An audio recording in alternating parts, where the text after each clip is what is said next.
What is your beef? Why do you have such a problem with me?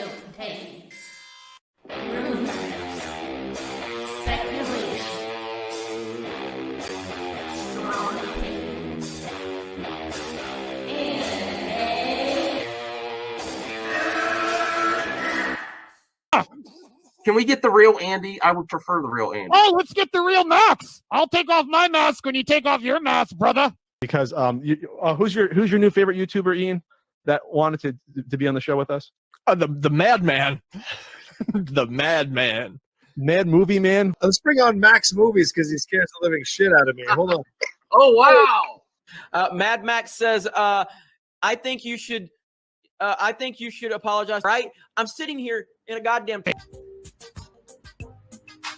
torn down pool house. I don't even know who you pool house are. is torn apart. Okay, it's torn apart because I'm remodeling on my $70 webcam. Okay, I'm no better than you. I'm sorry, but don't you guys find it kind of creepy that a 40-year-old man To me, it's funny. He's a YouTuber. He wears a Dr. Doom mask. He interviewed Tommy. in all of their videos because they're afraid to show their pale white face. I don't know. That seems a little suspicious to me. Yeah. Let me get Max in here. Oh no, ladies and gentlemen. Oh no. Oh no. I should never have allowed it to happen. I'm already regretting it. No, especially some dude just wearing a mask all the time, screaming at the camera. Mad Max is here. Never thought I'd see you in my chat. Great costume drawing. Thanks.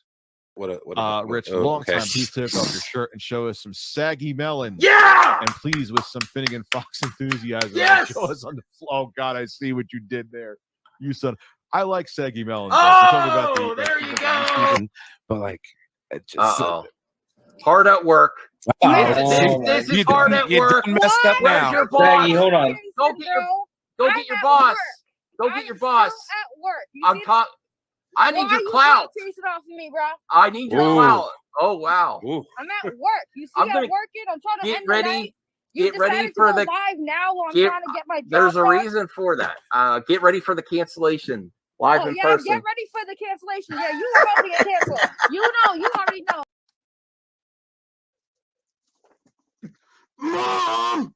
Yes, honey? You happened again! Did you have your mask on? I always have my mask on. Oh, I'm not the one. I already told you. I was watching your other stream. You're like, I hope someone shows up. Listen, I'm backing down. I don't have. I can't take the melons. You don't want this. You don't want this. You don't. I don't know. You don't. I know. You're stocking shelves. Oh wow, you're smoke. You do not want to mess with. See, the accusations were false. Someone said you're doing a lot of texting at work, and she's stalking. Do I text you at work? Damn right, because this is my job. No, my job while we're talking. So you know what multitasking. You know what the reality is. She was texting watching YouTube, and then she's like, "I'm going live. I better stock shelves." Yes, Tommy Telleriso. Telleriso. Oh my God! All right. Restart the stream. Restart.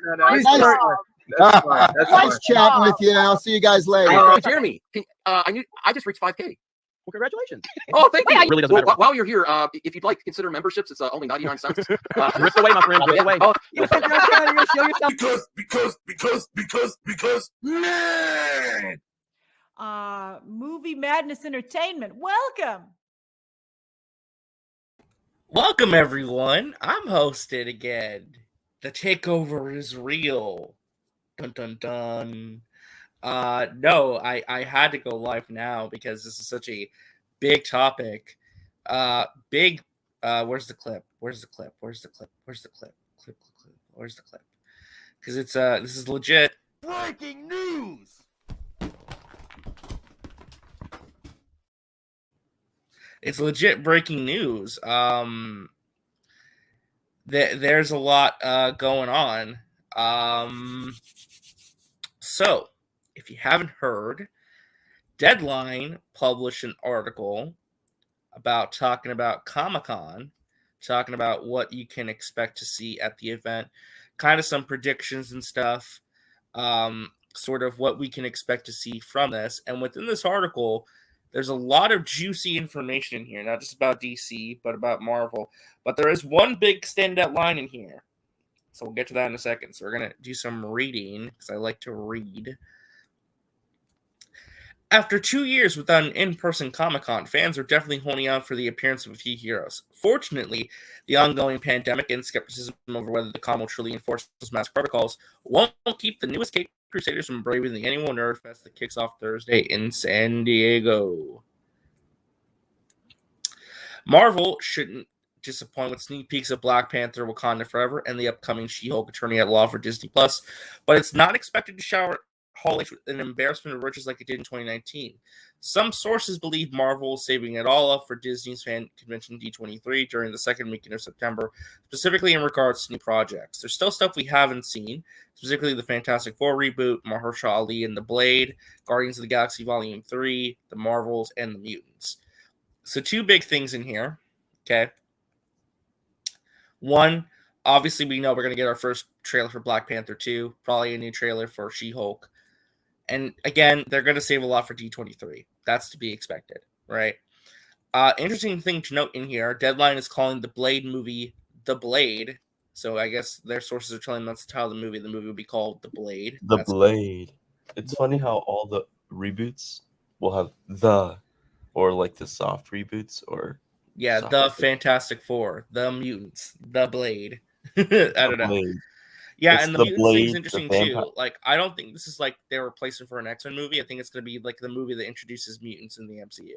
I think Yeah. that's what it is. I don't like Honestly, if they. I would I'm not just be saying. surprised. I'm just saying if they if- announce a movie called The Mutants, don't freak out. Just mean they're getting rid of the X-Men name. That's Right. not what that means. I honestly would not be surprised if it's like the main character is Jubilee or Kitty Pryde or Rogue. I don't think they're going to do Rogue as the main character anymore for mutants, honestly. I'd say do Jubilee, just like the cartoon. Start Yeah. with her discovering that she's a mutant, and then we go from there. Hi, Yeah. Matt. What's up?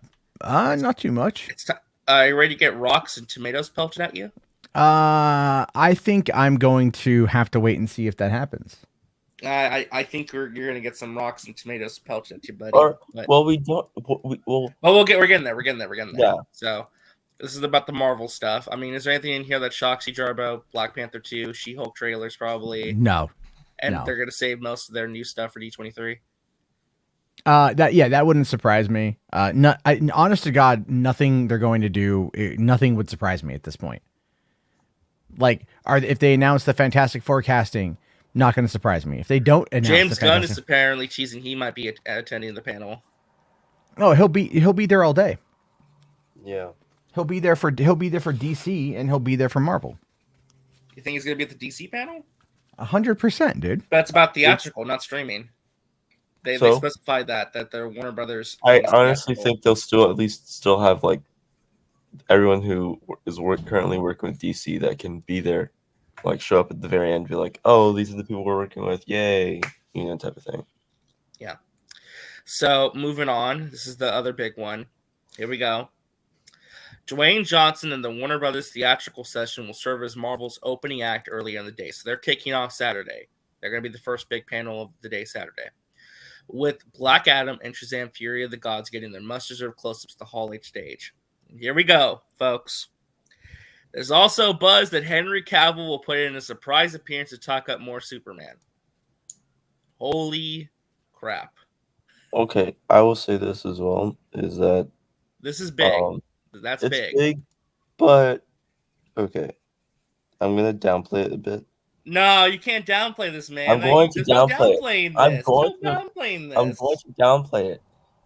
It doesn't mean he's going to be there and say new Superman movie or it doesn't matter though. The fact that he's there is a big win, regardless. He could just go up on stage and say, "I just farted," and that would be a big win for them. They just need him there. That's all they need. Well, what if he announces a new Superman? Like, what if he's like, "I want to welcome up blah blah blah on the stage to take over the mantle of Superman." They're not going to have Henry Cavill come out there to give another actor the role of Superman. You don't know that. That's that's ridiculous, dude. No, you don't bring Henry. No. I'm sorry, but you do not bring out Henry Cavill on stage unless it's you're going to be in Black Adam. Like, I'm sorry, you don't do that. That's like what everybody wants. That's a bait and switch. It's a bait and switch. The crowd would revolt. The post-credit scene. At this point, Black Adam needs all the assistance it can get because it's a brand new character. Yeah, I think they would. I think they would. Not only would they spoil it, but they would say, "Here's what." Like they could announce Shazam versus Black Adam would be like Shazam's going to get some assistance. Superman's coming in. I mean, come on, like that just makes all the sense in the world. I'm just saying, like, you don't bring him out on stage if he's actually going to show up to talk Superman and he's not there to talk about fighting the Rock. I will take the half L. No, we're gonna throw rocks and tomatoes at you too. Because I did say that. Yeah, hold on, RJ. You've been on the side of you thinking he's not coming back, so you don't get to like pick up the hammer and pitchfork as well. So I'm not picking on. No, I'm just saying. Like, you're like, oh no, you said we're gonna throw rocks at you as well, sir. Oh yeah, RJ's like, hey guys, I got my torch, got my pitchfork. No, I haven't been over there. That's EJ. Yeah. No, listen. BJ. It's my idiot twin brother. Listen. I will gladly take a rock or tomato thrown at me too. That's fine. I'm just saying. Like, I'm not going to downplay this because this is big. This is a big deal. I mean, this is literally what we got going on now. Yeah. I'm going to take the L if Cavill is there, and if Cavill says I'm Superman, bitches. He's like, I'm Superman, bitches. Like, well, here's the thing, Tony. Like, they're not going to put like Deadline isn't like a typical fan website. Like, if they're genuinely hearing that there's buzz that he's going to show up and make a surprise appearance, and that actually has a lot of weight to it. How long ago was this article published? This article was posted at 9 a.m. So it's been a few hours. 4 hours? Four. Okay. Yeah. Well, real quick, I'll make my way through the rest of this real quick, and then we'll actually get into the Superman stuff. Just real quick. Keanu Reeves is making an appearance at the con to talk up his Berserker movie, where John Wick director Chad Stahelski is on a Collider director's panel as for the con. So it wouldn't come as a shock if some other surprise tease for Lionsgate John Wick Chapter 4 lurking around somewhere. Channel loves to surprise fans, and at the last in-person Comic-Con, Tom Cruise big-footed Paramount Sky Terminator Dark Fate panel to show off the first teaser of Top Gun Maverick. No Maverick appearance scheduled for this year. Paramount is promising an early look at Dungeons & Dragons, Honor Among Thieves. They talk about Teen Wolf and Teen Wolf the movie. A lot of TV stuff here. I mean, we don't really got to get all that. Game of Thrones, and they have like the schedule. So so it starts tomorrow with Dungeons and Dragons being the big panel, and then Someone did point out that Henry Cavill, it didn't specify because you can say Cavill's going to show up at San Diego Comic-Con, and you can automatically think DC, right? That Cavill will be there for DC. But what if he's there for another panel? He can be there for both. I mean, like literally, it's not like literally we've had like they literally just pointed out an example about Top Gun showing up. You're coping. Cope. That's not coping. That's like literally that's literally like what they do at Comic-Con. They have people like circulate to several different panels. That's like literally like a non-issue. Like that happens at Comic-Con all the time, where they like go to one panel for like a quick thing at the end, and then go right at the end to something else. Like that happens all the time. This is nothing new. Like we know how Comic-Con works at this point. We're not new to the system here. Okay. Is the Witcher going to be at? Well, that's why I'm looking through this. That's why I'm looking through this schedule to kind of see where things line up. So Thursday we got Dungeons and Dragons, Teen Wolf, Marvel's Moon Girl and a Devil Dinosaur, which is a kid's cartoon. We got SpongeBob, we got Shatner, we got Beavis and Butthead, we got Harley Quinn Season 3 advanced screening.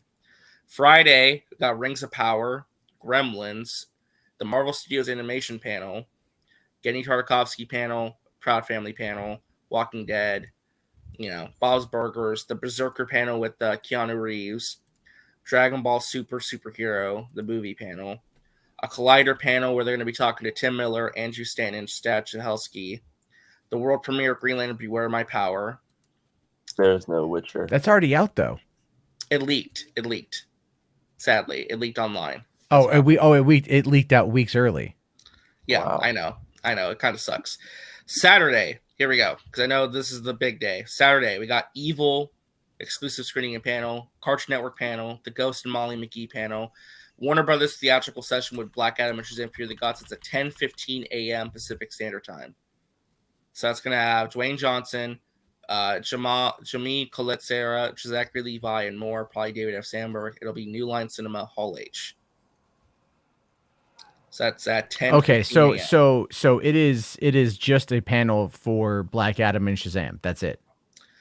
That's what they're saying. Well, the way they're dubbing it, they're saying the way it's so. If you go on DC's Twitter, the way they're phrasing this is a Warner Brothers theatrical session featuring Black Adam and Shazam Fury of the Gods. So those are the two headliners. Those are the two headliners that are going to get the predominant focus. But the panel's being built as a Warner Brothers theatrical session, like a theatrical panel, so that there's wiggle room for a little bit more should they so choose. But they are specifying the focus will be on Black Adam and Shazam. But again, it's called theatrical panel. Like it's the entire studio's theatrical panel. Okay. So, well, I'm looking forward to whatever Friday has got the Lord of the Rings panel from 10:30 a.m. until 12. That's a long panel for Lord of the Rings. It is a long panel. They're gonna show off a significant amount of the show. Like I would say the first 20 minutes. They're gonna show the first 20 minutes of the show. It's possible. Toucan Birdie, The Simpsons, House of the Dragons on Saturday. That's interesting. They got the Saturday slot, not Lord of the Rings, but okay. What if Marvel's animation is an hour? Sorry, Marvel's animation's on Friday too. Marvel's animation's on Friday. So James Gunn, Superman. American Dad, Family Guy, Storytellers with Apple TV Plus, a Star Trek Universe panel. There are rumors that the Star Trek panel they will announce a new show. So we'll see. Because they're going to be talking Picard Season 3, Lower Decks, and Strange New World Season 2. Okay, so and guess who's moderating it? Leah Thompson. Oh, nice. So hasn't she directed a couple of the episodes? She has actually, yes. Yeah, she's directed a lot of episodes of that. She's also directed a lot of episodes for Nerdy Mastermind saying there's rumors they may show the entire first episode of Rings of Power. I doubt that. I so effing doubt the first episode. Because wait, how long is 9:30 to 12? Yeah, it's an hour and a half. They're not going to do a half hour. They're going to show at least something from the first episode, though, possibly. I mean, at least like a segment of it or whatever, like a clip, drop a clip. Well, there's a new trailer for the House of the Dragon that came out. Hey, what's up, too. Yara? Hope you're doing well. Oh, that looks sick. So, conversation with J. Michael Straczynski and Rice. Sandman's going to be on Saturday as well. That's Netflix's big panel this year. They're going all in on Sandman. Resident Alien, and then it all ends at 5 p.m. Marvel Cinematic Universe mega panel with panelist Marvel President Kevin Feige unveils what's next in the MCU series and films Hall H. And that's and then Kevin Smith is afterward in Hall H right after as he always does. Those are always a lot of fun. I am legit bummed. Kevin Smith always goes after Marvel at the end. Of the night. He always goes after the last of whoever's on Saturday, and that's not always Marvel. Well, yeah, but this year it's Marvel. Yeah, so. yeah. But and no, Chucky as well. Woo-hoo. Oh yeah, Chucky's right. Chucky's yeah. So Sunday we got Good and Evil, Mayans, What We Do in the Shadows, and then Sesame Street Mecha Builders. So Sunday, there's really nothing going on. Saturday, I think the Sesame Street panel is basically Comic-Con ends with Marvel. Yeah, I'll say I really feel Sesame Street though is going to be where you're going to want to be. Yeah, you really want to go to that Sesame Street Mecha Builders panel. Yeah, I'll tell you why, because they're just going to be like 1963 all over again. You're going to walk in, they're the Sesame Street. They're just going to start segregating people. I mean, listen, there's been rumors. There were rumors that some stuff was going on at Comic-Con in regards to DC News. I don't know if this is what people were referring to, but I don't know. So, well, that's all the Comic-Con stuff. So now let's get into the main topic of conversation. That's Henry Cavill. Okay, I'm not going to downplay this or underplay this. This is a big deal. If what Deadline's saying is true and that there is genuine buzz that he's going to make a surprise appearance at that panel, and I'm not conspiracy theorying. I mean, that is literally Deadline. I treat Deadline seriously because it's a legitimate trade. So, I mean, it is a big deal. Okay, so what do you like? What's the question? Really, the question is, do we believe this is going to happen? And if it does, what does it mean? Okay, so that's an if, right? That's an if. I know it's NIF because we but have to wait for Saturday, but true. But there are other scoopers that the DC legal lady, whatever it is, just posted a GIF of Henry Cavill a little bit ago. So that's Wait, got people who? talk. The DC legal insider, whatever. okay. Yeah. So well, she's been around for a bit. You've got her. Casey Walsh was like, "Oh, now I'm paying attention" because she said something. I talked to the guy who runs Batman on Film, who he's got his own insiders, and he was telling me that he hasn't heard anything. It doesn't mean it's not true. I have talked to a couple people myself. I didn't hear about Superman, but I did hear about something else. So I don't know. We'll see. Yeah. I think it's a video game thing or a cartoon thing, not a movie thing. That's why With Cavill or with Superman. Is this the thing that it could feature Superman, but I don't know. I literally can't talk about it though. Like I literally can't. I would get in trouble. I can't. So. Okay. You were Enosh. You said that you heard there might be something going on. That's why I sent you a link because I want you to come in and reveal to us what you know, sir. Because you said something was going on. You said you heard something, so I don't know if this is what you were referring to, but that's why I sent you a link if you want to come in. But I know it's like late and busy, so. Enosh, you're saying Sesame Street is causing all kinds of controversy right now. It's Sesame Place. Apparently, it's being made to look like people in the costumes are being racist towards the kids. Yeah, we talked about that a little bit, Jarbo. Did you read up any more on That's that? why I was making a joke about the Sesame Street panel is the place to be. Oh, why they're turning it into night because they're it's gonna be crazy because you're gonna walk in there, it's gonna be all 1963 and shit. Yeah. God damn it! I missed that. I literally.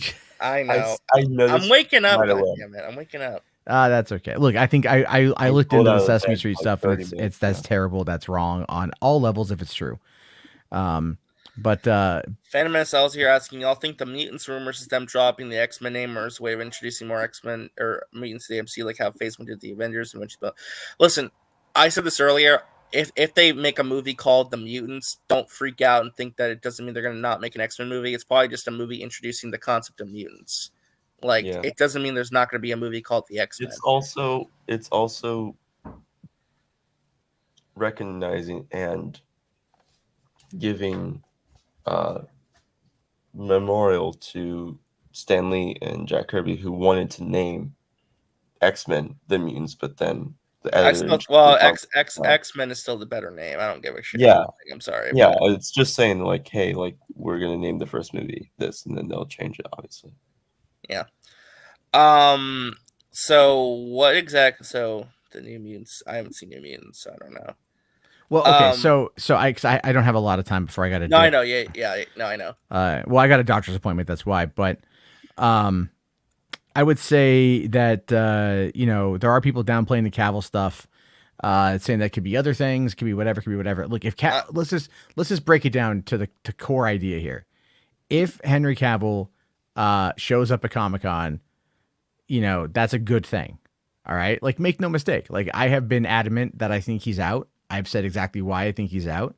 The Rock, clearly they say that they're listening, and that's a good thing. So if they're listening to people, then they might try to make it work. And if The Rock and Danny Garcia can't flex their executive power to get Warner's to make a deal for Henry Cavill, then they suck at their job, and he should get new representation. But if they are able to pull it off and make it work, then that's good. Yeah, I mean, again, the hope is that something comes out of this. I'm of the belief that I think something's going to happen. I mean, listen, whether people want to admit it or not, every year at Comic-Con, Marvel and DC fight to see who wins Comic-Con. It's always a battle between who won Comic-Con, Marvel or DC. That's how it's been since the last 5 to 6 years. Sometimes DC would win, sometimes Marvel would win, right? I go back to when they dropped that trailer at Comic-Con for BVS, that amazing trailer. It was one of the best trailers ever made, right? Yeah. And then Marvel kind of didn't really do that much that year. They kind of just did some Age of Ultron stuff and some Ant-Man stuff, right? I mean, this happens. If DC wants to be competitive with Marvel this year, if they want to be competitive, getting Henry Cavill out there is one hell of a way to be competitive. Because I'm not going to sugarcoat this. If they have Henry Cavill come out and they announce that he's returning as Superman, either in Black Adam or Shazam 3 or in his own sequel or all three, DC might actually win Comic-Con No, this year. That'd be big. It will not be Man of Steel 2. I'm just saying, regardless, however he returns in any capacity, that's a big win for them. It definitely is. But the reason why I say it's not going to be Man of Steel 2 announcement is because this is a New Line panel. And it won't be through No, New it's Line. Warner Brothers Theatrical. That's the specification. That's New Line has a presence there, but it's New all Line is the theatrical. presence there. This is a New Line panel. They're not going to say New Line. They're going to say Warner Theatrical. But Warner Theatrical normally is a 2-hour panel that features everything they're working on. DC is a part of it. You know, there would be whatever new things that they have in the pipeline that would be there as well. So this is them saying it's theatrical without saying it's DC, but it's New Line. It's New Line. That's Well, again, I mean, is there no possibility that New Line could make a Superman movie? no. I'm just asking. I'm legit saying this. So Zaslav is if the that report about Zaslav is true, or that one insider had said that Zaslav's upset that Superman is languishing. So if Superman is languishing on the sidelines and he's a flagship character, why would you put a flagship character to a subsidiary? Why would you not have your flagship character be absolutely underneath your mainstay banner? Is there any possibility they showcase Batgirl at all, or talk about it? I think we're gonna get a trailer for Batgirl. I do think that. I think we're gonna get a trailer for not the Flash, but Blue Beetle, just wrap production, and that is going theatrical. So that could be a thing that they surprise people with.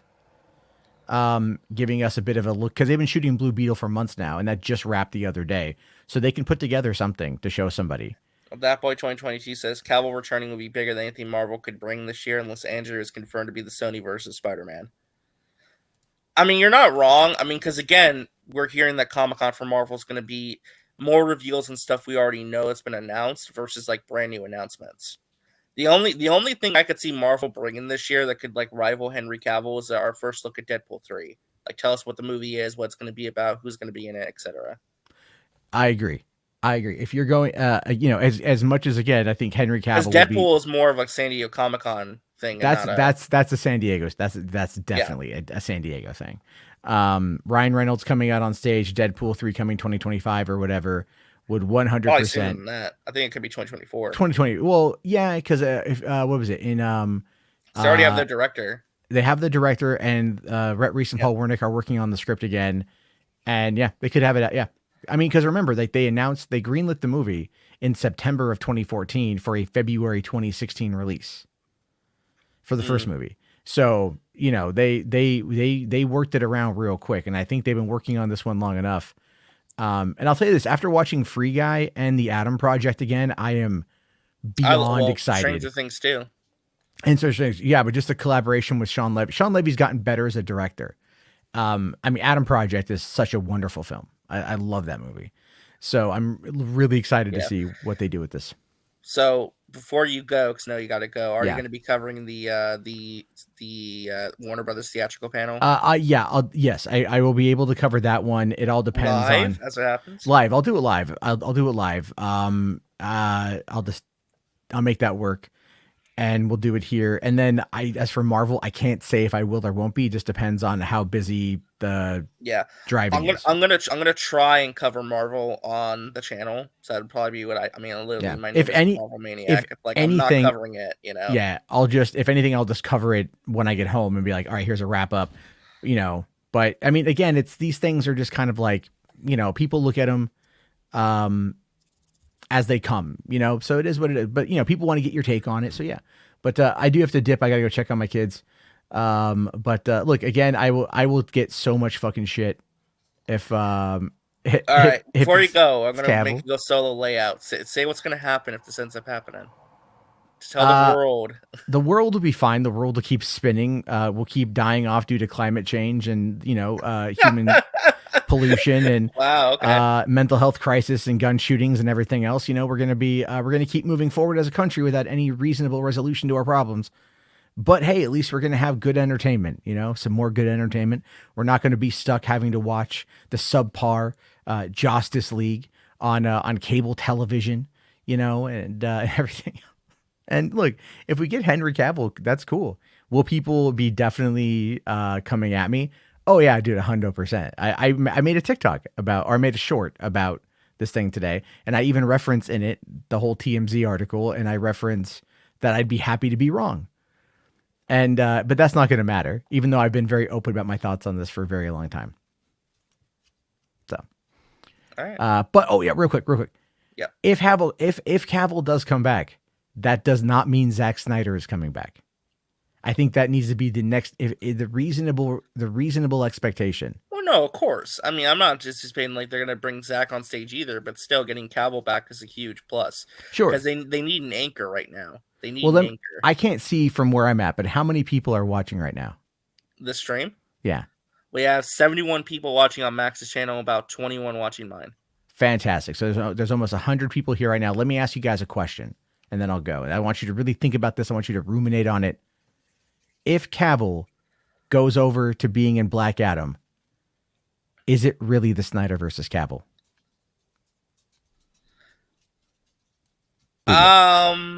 That's a loaded question. And he just he left right away. That's kind of a loaded question because it depends. It depends. If it depends on what they acknowledge that the character's black been suit through, or if it's the red and blue.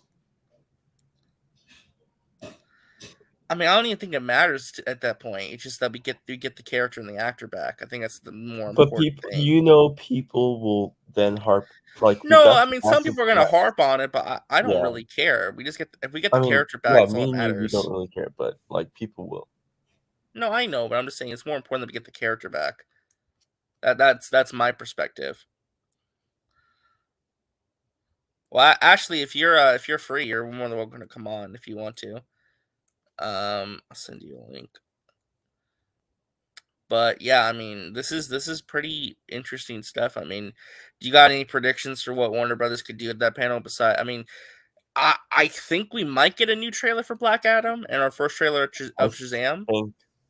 I honestly think I don't think we're gonna get I think we're gonna get like a TV spot teaser type thing for Black Adam. And then an actual oh my god, hallelujah, they fixed it. Final Fantasy VII Remake Integrate can now be claimed on PS Plus Extra, even if you claim Final Fantasy VII Remake PS Plus in the past. Thank God they fixed it. Thank God. Yay. I was complaining about it last night. I'm sorry. Oh. I'm downloading that right now. Shit. But yeah. Anyway, sorry, I didn't mean to interrupt that. Well, I think if Cavill is truly going to be at the panel, I think I said this in DM group chat as well, is that if there is no DC head named at the end of the summer, then I don't think there's DC fandom.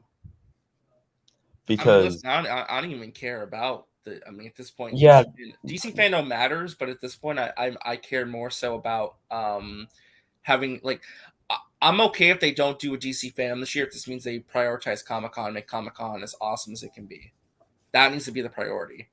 Right. But I think because of that, because you have to think how much it goes into planning Hey Ashley, what's up? Hey Ashley. How are you guys? Good. Listen. I have to go on camera real quick. I'm just so happy with this. Sightings. I'll say that sightings. I was so pissed off, and I can actually download it. It actually works now. What is that? So happy. That's Final Fantasy VII Remake Integrate. Oh, because the licensing issue pissed me off, and I couldn't download it. And they finally listened to the complaints and they fixed it. I'm just really happy about that. So. Yay. That's cool. Look at you. I know. So anyway, how are you feeling about all this news? Excited, and I heard there's it's exciting. So yeah, he's there. Oh yeah, there's just a lot going on. Whew. So he's gonna be there apparently. So that's what I heard. And then the thing dropped. So I think he's definitely going to be there. I mean, yeah. I mean, you have any I'm predictions? still what you like, think could I'm happen at curious about Comic-Con? the other thing. Huh? You have any predictions? What else you think could happen at Comic-Con? I don't know. Like the predictions wise, I'm curious with the Marvel stuff. It's going to be 2 hours, but they keep telling us it's just Black Panther stuff and She-Hulk. So something else has got to go on there, right? Unless they're, I wonder But what I else. can already see the headlines if they really truly only talk about Black Panther and She-Hulk. It's Yeah. going to be like something like Marvel didn't reveal anything and trades haven't reported. Is the magic over? Like some thing like that. Just maybe you might get some cool video game news, maybe. Possibly. Maybe. Yeah. I mean, that'd be nice. For a specific company with a specific character. With this specific Yeah, I mean, maybe. I mean You that's never just, know. You right. never know I mean, what you're gonna that's get. just kind of the thing. It's just like, Yeah. I'm keeping my expectations for Marvel low because they have 2 events. They don't have to worry about like doing everything at Comic-Con. Like they can spread the love a bit to where it's like, Yeah, we'll see. do what you need. The biggest thing I think that they're probably gonna, I think Deadpool 3 is like a lock. Honestly, I think that could be. I think that they're gonna announce it. Yeah. I mean, I would be shocked if they didn't. I really would. I mean, why wouldn't you? Right? I mean, just go for it, right? Oh, hello, Dark. Dark Lineal asking, Widow, my lady, can I ask you, do you think that all the Snyder cult should be hung by the ball sack and beaten with cricket bats like a pinata? Do you think they should stop breeding? Oh, God. Well, tonight, at midnight Eastern Standard Time, I might answer that question for you. We're going to talk about. Tease. That's a tease. The name of the stream is What We Tell Y'all, Zack Snyder, and How We Weaponize the Fandom. So we're going to do that tonight. That's the plan. We're going to do that. So we'll talk. Hell yeah. Yeah. And see what, and we'll see what we think, right? All right. Hey, listen, man. Henry Cavill being at their panel on Saturday, that'd be a big win for them. I mean, that would almost win Comic-Con in a lot of ways, because I said earlier, it's always a competition every year. Yeah, it is. Marvel It or is. DC. It is. It's always been like this since the dawn of Hall H. But it's like, what can Marvel do to top that? I mean, if you're gonna top it, then you have to. It had to be X-Men. You gotta give us something mutant related. It has to be mutants. It has to be like you have to give us like an amazing director announcement, But I think that DC might win the day. And listen, they need it. They need the win. Yeah, they do need it. They need the win. So. We can give them a win here and there, right? Right, RJ? Yeah, no, ain't nothing wrong with them getting a win. Yeah, and I really hope Henry Cavill's back. I really do. Because, he needs to be Superman, in my opinion. Wade Wilson kidnaps Hugh Jackman, the actor, in a road trip movie for Deadpool 3 would be awesome. That would actually be kind of funny if Hugh Jackman played Hugh Jackman in Deadpool 3. That would be great. I would not mind that at all. Yeah, I mean, the roadmap for Phase 5, I don't think it's coming until D23. So I don't think. I mean, listen, that'd be great. Yeah, it'll probably be like they'll or at least if half anything, of it, or at least like a they'll little do the map where they'll show the dates, and tease probably like one of the projects, like Blade, and then be like D23 is we'll be having officially announced everything else. Yeah, because they can't. Rossi saying, have the Daniels announced their next project? No, I do not believe they have. Not yet. I could see them jumping to Marvel potentially. It's not impossible. I want some Wonder Woman 3 news. How come we got more news on Batgirl and Blue Beetle, but not the so-called First Lady of DC? Because Wonder Woman 3 is kind of like it's kind of still in development. They're still Patty Jenkins has been busy. So I hear that the script is not doing so well. I can't wait. Yeah, I want to know about Henry Cavill. Henry Cavill should be Storm. Oh my god. Oh my god. Oh god. Never. Right. Marvel doesn't need to win Comic-Con. They'll have D23 and already have a functioning. Well, Yeah. yeah, that's true. Exactly. Like, they don't need to win Comic-Con this year, and that's fine. Like they're But okay. I- Like yeah. they're still gonna have cool stuff, but they don't need to get like a giant win. Like I'm telling you this though, if Henry Cavill shows up at that panel and they announce anything related to him appearing in more movies, like we see his face, they win. They win automatically. They win. Like unless Marvel again does something so incredible that no one sees coming, like Unless something we that's have shoot, like the biggest director of all time, or the entire unless they do the entire cast of Fantastic Four, they announce an X-Men movie of some kind, or they cast an X-Man. They're not going to win. They're just like, you know what? We're gonna take 2 or 3 of our announcements at D23 and put them here now. I mean, listen, that happens sometimes though. That does happen. I believe that they do respond to DC sometimes, and they move some stuff around to like make sure like they end Comic Oh Con. yeah, you know, Kevin Feige likes to play chess. So I mean, Yeah.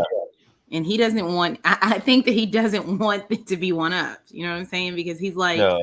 that's why I call him. He's Like, like I the think Don either- King of like it's either superhero this. movies. You know? Either Marvel wins or Marvel and DC are on the same level playing field on on that day. Yeah, and like he's That's the what Don Feige's King. You know? thinking. And 'Cause with he's like, DC, totally. DC's just at this point just wants to like at least have one win for the day. You know, be like, can we at least like get something? You know. Willie here says, make no mistake, the Zack Snyder mess isn't over. Netflix folks aren't going to be happy. Zack Snyder ought to be in his best behavior now because the masks led Mussolini quote speak volumes. I think ultimately, like, again, we may have our opinions on that article. I certainly have mine, but Zack's going to be fine. Netflix is not I going to think there's opinions and then there's facts, and you know, like that's- Zack's career is suddenly not in danger. I think that maybe his reputation a bit. They might be like, oh, you know. I mean, you so could argue I his think it's reputation gonna can take a I hit, think but he's not going to it's be more like, of he's not like. I mean, like, I danger. don't dislike the man. I just like, okay, you pulled a G move, okay, and you got what you wanted. You're a G kind of. Yeah. Like I think it's going to be more Like of, for real, it was kind of a it's- G move if you think about Yeah. it. Yeah, I mean, G move in the In a way of weird it way. also being He's like a illegal, gangster. but like He's a gangster. I'm telling you, that's what I'm saying. He's a Grossi G. here It's a saying gangster. Kevin He's Smith is David Ayer. relaunched. What Kevin Smith is David Ayer relaunching taught him Batman the the ways Animated of being a Series with gangster. Paul Dini for HBO Max.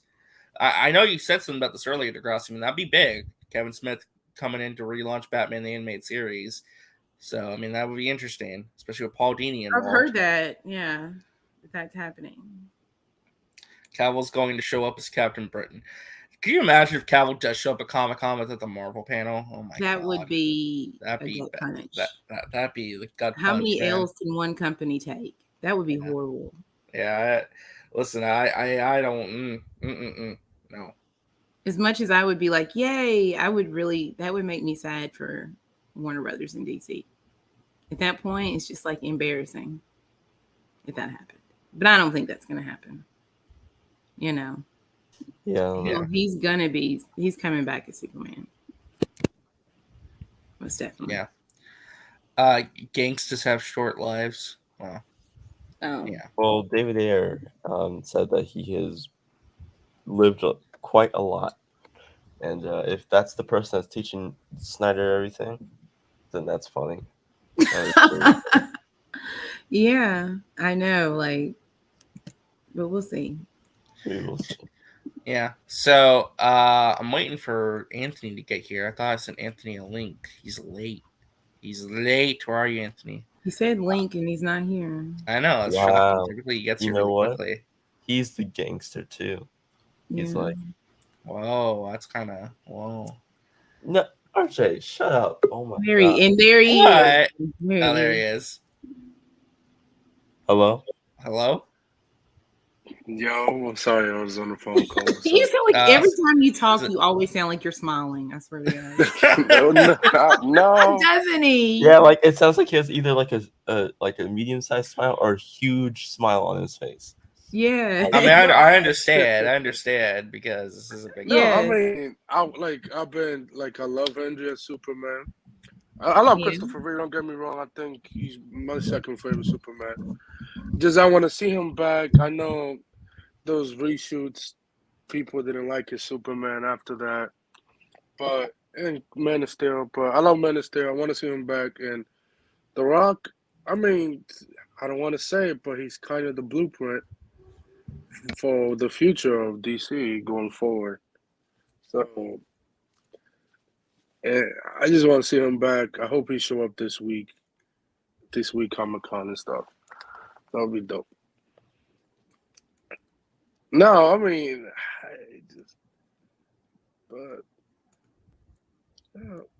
no, I don't want to see him in Marvel. That would be weird seeing him in Marvel. You don't want to see him as Captain Britain? Oh, it'll be cool, but I don't think he will. I feel like he could do an X-Men character, not like Captain Britain. But if you want to do Captain Britain, I'll be up for it. Like as a series or movie, means you get him paid like $10 million per episode for The Witcher. So, like, I'll be up for that. Right. How do you guys feel about Blade's reboot be called The Blade? What is that? The Blade. No, because he's the Blade. No, that doesn't make sense. What did you just? You started off and call it the Blade. That's Blade. what That's what Deadline's they call calling the it. movie. The Blade. No, I'm sorry. Just call it Blade. That's it. I don't think it'll be the Blade though. Ever get an updated It's title weird, on D23? honestly. They were like, Deadline was like The Blade. I'm like, okay. Why about you call it the vampire something? Like, well, no, like the Blade. No, Marvel. No, That better not be the Blade. Names have superhero that stay. And maybe that's probably just like a. I don't think that's probably the working title for now. Yeah, but like the Blade, the Yeah. Avengers, Blade. the Avengers The work Blade. for the Blade. It's gonna be DA, yeah, just like Anthony. The Mackie. Avengers. The Deadpool. They're going to call it The Deadpool. The Blade. The It's Blade. The no. Blade. The Blade. Let's make it. So this is little- popped up. We get our first look at Marvel at San Diego Comic-Con's Disney Plus booth, which will feature MCU themed backgrounds for fans to take pictures of. For Moon Knight, She-Hulk, and Miss Marvel. Why are they dropping one episode She-Hulk? Why Disney? They always Why? do one episode because They that way do you they put out a did two for couple. WandaVision. WandaVision, we got the. We We got got two. more than one. They were gonna Well, do maybe there's a three. reason. Maybe episode 1 ends on like a big Oh, it's reveal. because wanna... they don't want it to overlap with Andor. So I Probably. think that's the reason they're dropping one episode. But then Andor coming out August 31st for the first 2 episodes, I believe. Or one, I think. Let's say something like that. I don't know. Like, I guess whatever. Like, you have 9 episodes. You could at least release the first 2 episodes, and that's it. It's whatever. Well, like the thing But it's is, 30 minutes per WandaVision was episode. categorized as a 30-minute episode series, and like it was like there was 45-minute episodes, and it was 9 episodes. There was like 2 45-minute episodes. There was one episode that was really 30 minutes, and then like it was like 35. Like, but even then, like you take out 10 minutes, it's like really like 20 to 30 minutes. I'll So- say the first episode, She-Hulk sucked ass. I'm dropping out. It'll Just be saying. fine. It'll It'll be be fine. fine. Did you ever watch Miss Marvel, Anthony? Duh. I mean, I was joking. I thought I was like, yeah, I'm never gonna watch. I was gonna watch it regardless. I never skip on my Marvel contact. It just, as a DC fan, it's kind of sad they got shit. So, yeah. Jeffrey Miller is right, but WandaVision story gets better after episode 3. Yeah, for a lot of people, yeah. 'cause Yeah, it's for like, it was good building from on the the start. mystery. It just was like getting. I know better. people didn't like the last episodes. Like, bro, The last I'm sorry. episode was the weakest of WandaVision. Yeah, it was. I was like, It was the weakest, but not like that. people But was not expecting. horrible. Yeah, it was Yeah. no. People was expecting Doctor Strange, but the COVID thing happened, and what? Right. And like Yeah. episode 8 was so emotional and so strong that you thought episode 9 was going to be like, it just wasn't as big as 8 for me. Yeah, I agree. Why And here we people- are talking about WandaVision. People just didn't like. Sorry. People didn't like the Ralph Boner thing. I was like, bro. Yeah. But you have to understand what But Ralph again, Boner was. he It was might be about Wonder exerting Man. expectations, right? It was about Yeah. who does the audience recognize as Quicksilver, right? So it It would was tie also- I into think they're who gonna course she correct could that, recognize as well. I And I do- think, yeah. like what Caden said, it goes back to like that, like what we all think is that throwaway line about someone escaping and going in there. and Yeah. then Wonder Man's coming. We might get an official announcement for that. Yeah, honestly, I think wouldn't be Evan surprised if Peters. they're like, you guys loved Ralph Garner so much, clearly, Well, he's gonna that get a we're new bringing name. him back. I understood what he meant. It was kind of like, Yeah, like this is the thing, like Ralph, like you have to realize this, is that clearly if someone is in witness protection and they run away from that witness protection, then themselves are going to come up with some stupid name.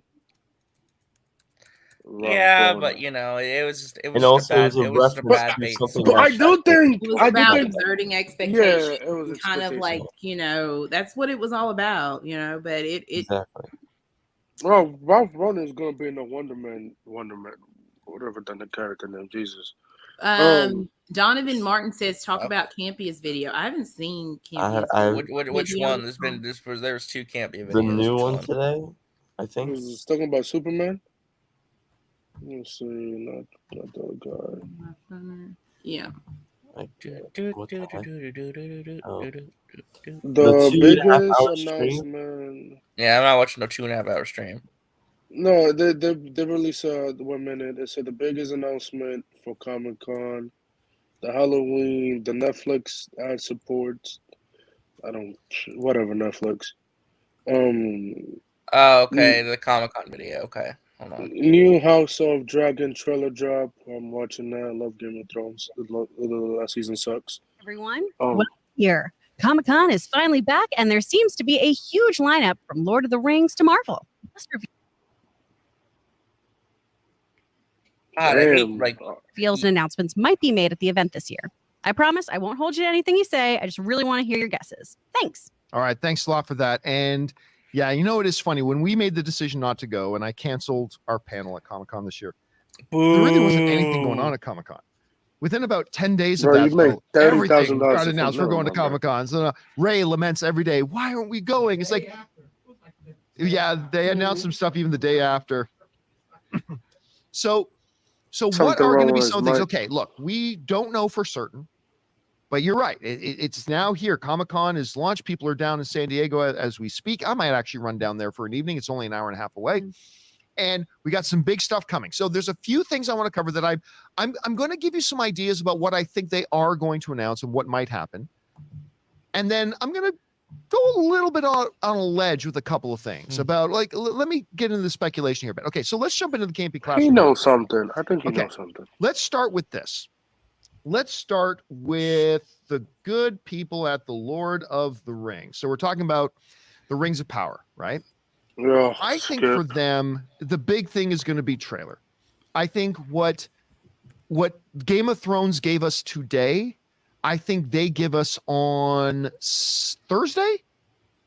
Friday. I think they're going to give us on Friday. Friday is the Lord of the Rings panel. I think they're going to give us, first of all, I believe it's like an hour-long panel. They're going to give us the basic outline of here's what this story is. Here's what's going on. This is the setup to it. And then they're going to show a trailer that does that. I don't even think this show is going to I think it's going to be an episode. I did it. Mikey I was think not they're going to right. be giving us Stop an it. episode there. And I obviously, I don't think they're going to drop the first episode online for people. Mikey was right. Max, get in here. Get in here, Max. God damn it. What? Because No, did it. get in Okay. here, Max. Get in here, did it? then. This is your stream. Get in here. Damn, that's a lot of good dogs in the background. I got this. Wow. Hello, Cornbot. You I you got found it. your man yet? Yeah, give me like 5 minutes. Hold Oh, Where you going? no. My But I dogs think are we're going to losing hear a their lot of minds. reports. Again, Okay. let me be very clear. This is not inside information. I think if they're dropping that trailer today, though, they're not going to leave themselves to be standing there with their dick in their hands at Comic-Con with nothing to Pause. show. If they're dropping the trailer now, it's because they've got something to give to the audience at Comic-Con. It's Game of Thrones. If a dick is in hand, there is exposition. Then there is story going on. Or someone's losing that. Or someone is losing that dick. So I stand corrected. It could be all of the above. Like the So stream, there we guys. go with that. So I think that's going to be House of Dragon. All right, let's go to DC now. All right, here we go. I've been telling people Henry Cavill. Come on, bro. for Okay, month here now? we go. Hold on. Look at Bro, look at this bro, clown. walking out. Look at this clown right here. He's here. He's not talking. Look at this clown. He's Hashtag Mikey was silence. right. Working now. There's 81 people watching and only 30 likes. What the wow? Damn. Hashtag Mikey was right. Well, I didn't even watch. I wouldn't watch. Oh my god. Oh my god. You need to know. Cavill verse. Restore the Cavill verse. Is that what's happening? Deadline I don't know. Deadline put in their article today that there's buzz that Henry Cavill will make a surprise appearance on Saturday at the Black Adam. Woo! It's going to I'm be so for happy. Marvel, Max. I thought Mikey and Sil were wrong. Actually, they said they didn't think he was going to make an appearance at Comic-Con, so they don't get credit for it. No, he was retweeting Mikey was right. You want to come on the show? You want to listen? I got to So they stop actually appearing. were right. I got They to actually- stop appearing on your streams because then I have no energy. You want to come on the show? You want to come on? Do you want to come on then? Do you want to come on? Do you want to come on? Do you want to come on? If anyone wants to come on, do you want to come on? Oh, he sounds so sweet. Nice. Yeah, I you am wanna nice. come I'm a on? nice guy. You wanna I'm come a on? real nice guy. Well, Max, this is technically your channel. I'm not taking it over. So You kind of are. I mean, last night Did was. you see my message, Max? Oh yes. Can I actually float an idea with you?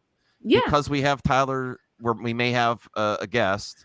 I thought it would be also cool not only to cover his comic, but the state of Black characters in the comic industry. Sure. And we could talk about even like the recast T'Challa. We Sure. could talk about WB and how they've kind of Just let give down. me a time and I'll Yeah. see if that works Yeah. for him. What time works for him? I'll try to make it happen like 8, 9, I'll have 10. to listen to that then. I'll see. Yeah. Because I'd love to get his perspective because he's outside the industry. He's being successful. He's Yeah. independent. And there's a lot of movements on the recast T'Challa. And screw WB for virtue signal that they were going to do something. And then they can't get anything right, honestly. Marvel's at least trying. And I almost was going to title it Recast Cyborg also because I love Ray Fisher's performance, but he's been problematic too. And, the character should move on if he can't. Check it out, guys. It's called Max and Ashley Go Woke. Okay. Yeah. Oh, really? Woo! Dirty Mastermind here saying You want breaking me news. to- Matt- you want me to Matthew set it Maloney up where Disruptive podcast with Tatiana Seal. I will definitely. I'm gonna send him make sure that time works for him, and yeah. All due respect. Thank you, Dirty multi-stream on your Mastermind, for bringing channel that. too, or do you want it just Huh? here? Do you want it to be on both our channels or what? Oh no, I don't want to. We'll just do it on here. Okay, all right, whatever you Yeah, want. because that's what it was for. Okay. Thank you for bringing I that up, appreciate Dirty that. Mastermind. I'll have to listen to that because that Yeah. is interesting. This I is want my to hear. goal. I want to hear That's what I'm Tatiana making Siegel talk about that content for article. Here. Yeah. And that was my idea. We can go woke sometimes, Max. Awesome. I love going woke. I go broke for woke. Yep. Yeah, you're There you very go. broke. No, I am broke. I do want to get that comic. Oh man, I've been researching that comic. Ooh, it looks Yeah. fire. There's some other spinoff. Ooh. All right. All right, so but we're watching this the is- camper. We're watching the camper. Yeah, he's not going to come. Is he going to drop me any more super chats? I could really use them. I kind of believe that Maybe at later tonight. the DC panel, Henry Cavill will come out on stage, and they will announce that he is back as Superman. Don't you say that every year? This year, well, I thought but they haven't had Comic-Con in like 3 years. Cut me some slack. That is true. He doesn't. I believe the context in which it will happen is I believe Dwayne "The Rock" Johnson will bring him out. Now, of course, Dwayne "The Rock" Johnson, That his would break the manager, internet. is also, who's his ex-wife, is also Henry Cavill's manager. And she's a terrible agent. No, Anthony, you don't know Dwayne has that. shared a number of images over the last In my 6, opinion. 7 years of Black Adam fighting Superman. He's put a lot of those images out on social media over the years. I believe that Henry Cavill will come out, and of course, it will be jizz-tastic. It will be absolutely jizz-tastic. Henry Cavill's Wow. going to come out on Is he there. going- is The he internet going will full Matt explode. Jarbo? You're going to see Hall H have a pop. Well, I mean, they haven't had a Hall H in years, so that you haven't seen in years. It will be the biggest pop that Hall H will see. And when that comes out, Henry. What's Hall that? Henry. Hall Henry. When all for now and forever, Hall H is renamed Hall Henry. Will come out on that stage, and I Was think this there will before be the deadline article? Point out that I've been saying this for a long time. Well, Deadline has now just said that they are hearing rumblings that Henry Cavill's going to show up there. Now, for all I know, those rumblings is my pie hole. Like, for all I know, like when they say we're hearing rumblings, yeah, they watch the John Campbell show. They've heard me talk about it. So maybe that's it, or maybe they have other sources. They're telling them that as well. I'm just saying, I think the big thing. So happy right now. Other than that, I mean, they're going to be hiding Flash. They're not going to be like, shh, we don't talk about Bruno. It doesn't exist. We don't talk about Ezra. They're going to be hiding that. I'm not expecting a lot of big announcements. I think they're going to highlight a number of things. I think we're going to see I think we're going to see a lot of Black Adam footage. I think we're going to see some Batgirl stuff. I think we're going to get some Blue Beetle stuff. I think it's going to be mostly reveals, right? That for them, because they have the ultimate nuclear explosion pop at their fingertips. Hall Henry Cavill comes out, boom, everybody explodes in this big. So that's how. So that's DC. So Max, I don't know about Blue Beetle. So Max, what happens? I don't know. This is why I do Scoop Wars. Different, even Mikey and Sil haven't heard anything. So if it does happen, I'm going to start to trust. I'm going to start to really question. Like, they did say Cavill is going to be in Black Adam, or Cavill's kind of, he is not just a lame. You do realize cameo. this doesn't mean that Zach's coming back, though, right? I didn't say. Did you not? Did I stump? No. You and Brian put words in my mouth. Listen, Cavill can return. Cavill can return without that coming back. I think elements of Zach's world can return. Yes, but he will not return. Right. In some ways and capacity. Or if I've been told in her. Yeah, right. Or if he never even comes back to directing in DC, but is still involved, he could produce or whatever. But that's he just be a producer. Because honestly, he's things that still come out, he has his name on. But I don't know. I don't know. I don't think that I don't know. I'm not suggesting he's coming back. It So doesn't. thank you, Caden, for sharing this. We're actually going to listen to this for a second. This is actually Tatiana Siegel talking about the article she wrote, because I want to hear from her own words what she said about this. So let's listen in for just a second. What's up, everybody? Are you tuning in to the Challenge USA on CBS? Well, music. Gosh, this is cringe. I don't trust Caden with copyrighted stuff, because I got a big warning on YouTube the last time he played. I'm gonna let's play it now. The Marvel from the Marvel show where they talked from that clip from Loki. That was Anthony. No, Anthony. That wasn't. No, that was Caden. Don't. I'm sorry. I apologize, Caden. I take the L. I don't even know who that was, honestly. I take the L, and then that was Anthony. This is not going to get you a copyright. I remember him saying that. No, I know. There's no proof of me. You can't. There's proof. That's my clone, so that's not me. But you trying to say it was Caden just again, though. I apologize. Caden. He's the one who played. I'm sorry, Kate. You know what? I got to check myself, Caden. I got to stop blaming you for things. I just know you like to. We find out that how many of those accounts, how many of those quote fans were total BS. You actually, Tatiana, got into this deep and really got a report that Warner Brothers commissioned, 2 reports actually. What did those reports say? Matt, it was actually not Warner Brothers who commissioned the reports, but Warner Media. And that kind of is... Oh, the parent company. Yeah. And in fact, I talked to Warner Brothers, nobody had ever seen it. Anthony. I mean, they were sort of... some people didn't even believe they existed. It was something that Warner Media kept like completely under lock and key. Because they couldn't figure it out. They couldn't figure out where this vitriol and movement, release the Snyder Cut.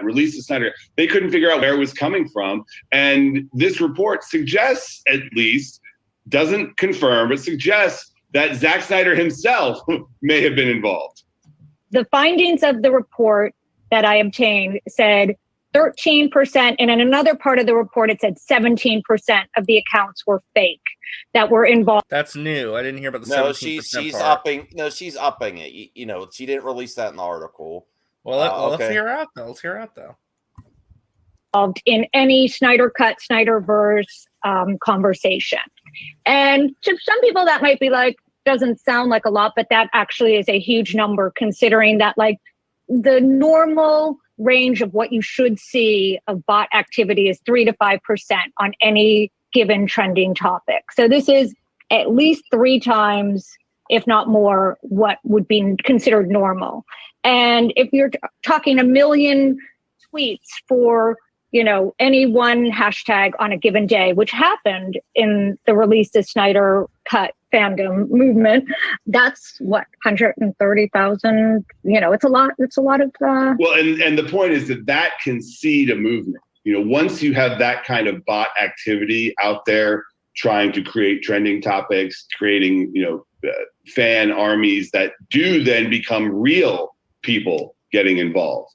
Yeah. And I think that is that's what we had here, because, you know, it was unbelievable. I would tweet things about Warner Brothers, and then all of a sudden I'd have 5 people responding, what you really should be writing about is release the Snyder Cut.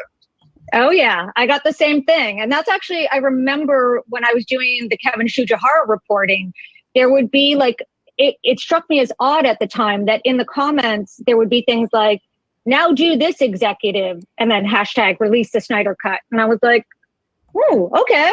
That's kind of random that these fans seem to be, you know, involved and invested in this topic, but okay.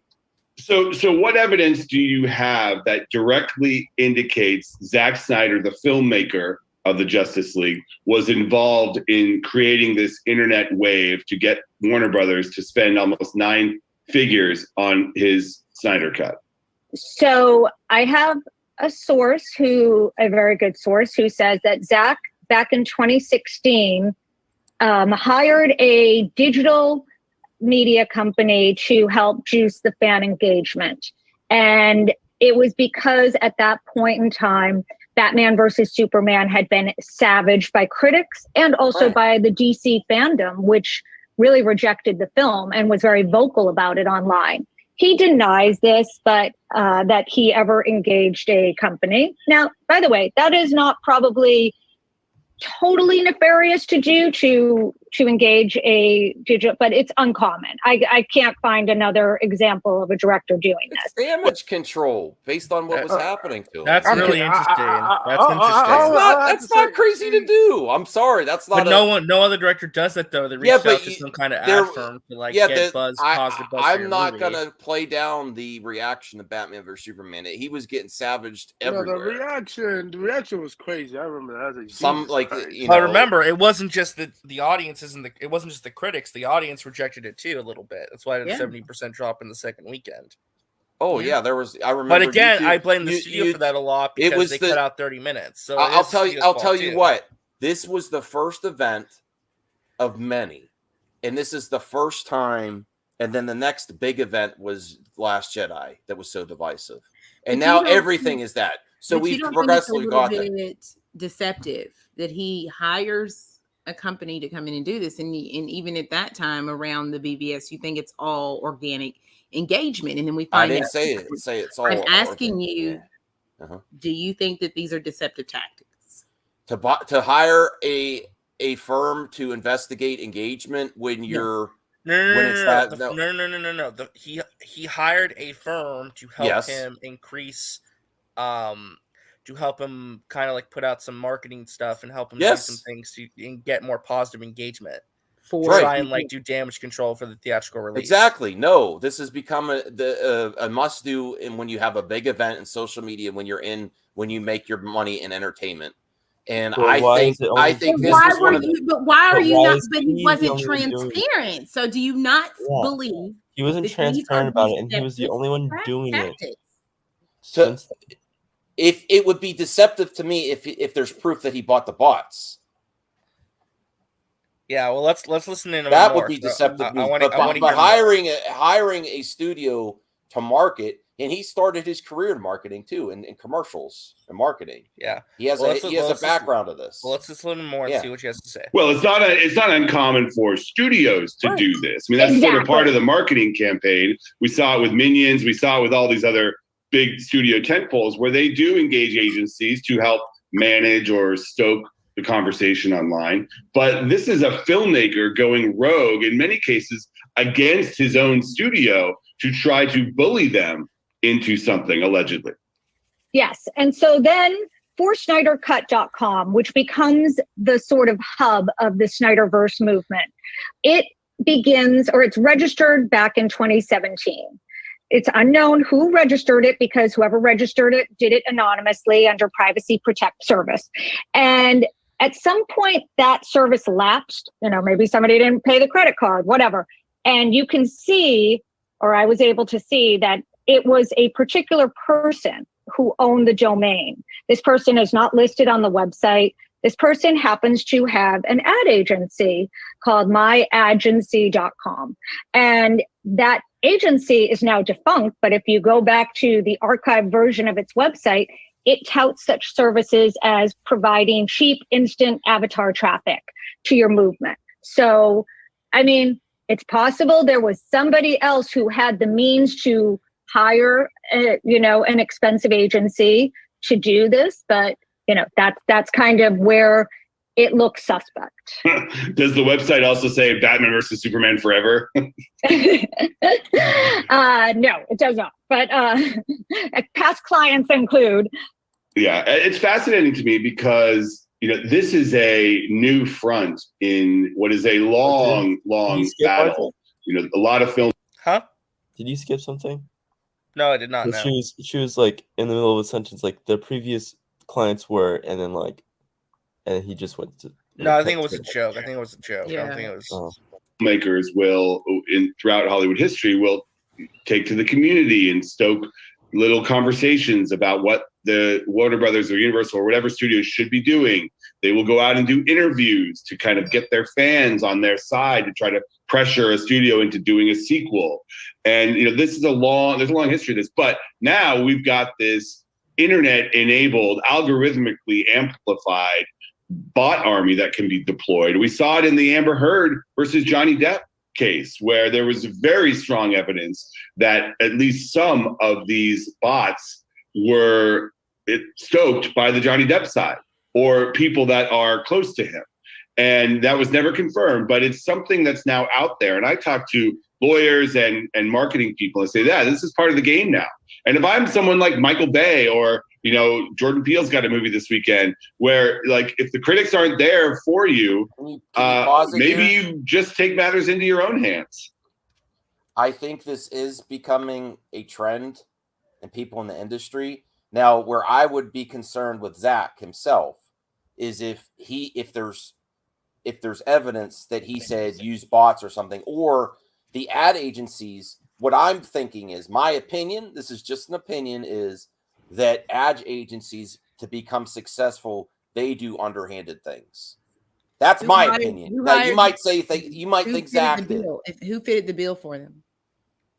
Yeah, you don't. Yeah, but is Zach responsible if they ad do something? agency? You just don't go up to a director. You go to the studio and say, "I would like to be your ad agency for this movie." Okay, you don't go to a director. If anything, the director will come to you to pitch it to the studio. This is a great conversation. Is a person responsible if they hire a company? If they are responsible if they do something underhanded? And they hide it. They hide it. They know about it. Hold on, though. Like the thing that's maybe concerning is that he may have hired this ad agency without the studio's knowledge. That I think is the weird thing, where he did this all on his own volition. You're allowed to hire companies for promoting your product. But it's not his job. It's not his job. It's not. That's what the studio does. The studio takes care of that. The studio handles the marketing for you. There's nothing illegal about it unless he knowingly participated or said do these underhanded practices. Now, what my opinion is that with the industry right now, I think a lot of agencies and a lot of people online do underhanded stuff to make profits and to become successful. Now, if there's a direct link that he knew about it and covered it up, then yeah, I will disavow that. I'm asking John Paul. I'm not saying he is 100% guilty. I'm asking tough questions. Okay, that's what I do. All right. Yeah, no. That's what I'm doing. I'm pushing back. Sure, on that's what I things love. to I me love that your don't make questions, sense, Ashley. right? Yes. Yeah, So what I'm asking is if he employed these specific tactics, the studio is not aware, and I'm not saying that there wasn't fans behind it, but if you are out here making it seem like it's all organic engagement, isn't some of the guilt and the earnest on you? Because you are deceiving people, right? To make things look like it's all just the fans, that there was no one behind it, right? I'm just saying, if you did this once, right? How's it out of the realm of possibility that this was done again when you look at a pattern of behavior? Yeah. I mean, once, like, again, like, he clearly, again, this is a thing where, the studio handles the marketing for you. If you are an indie film director, then yeah, sure, you can handle it your own. But he is not an indie film director. And I would also like to throw another point out here. I don't mean to interrupt Caden, but the proof was that he hired the firm after BVS not to release the Snyder Cut so far, unless I'm missing something in the article. No, he had a lot of damage control. That he needed a lot of damage control. He hired the firm to market it, the BVS, after the yes, after the whole. So this has nothing to do with release the Snyder Cut yet. It has nothing to do with Snyder Cut right now.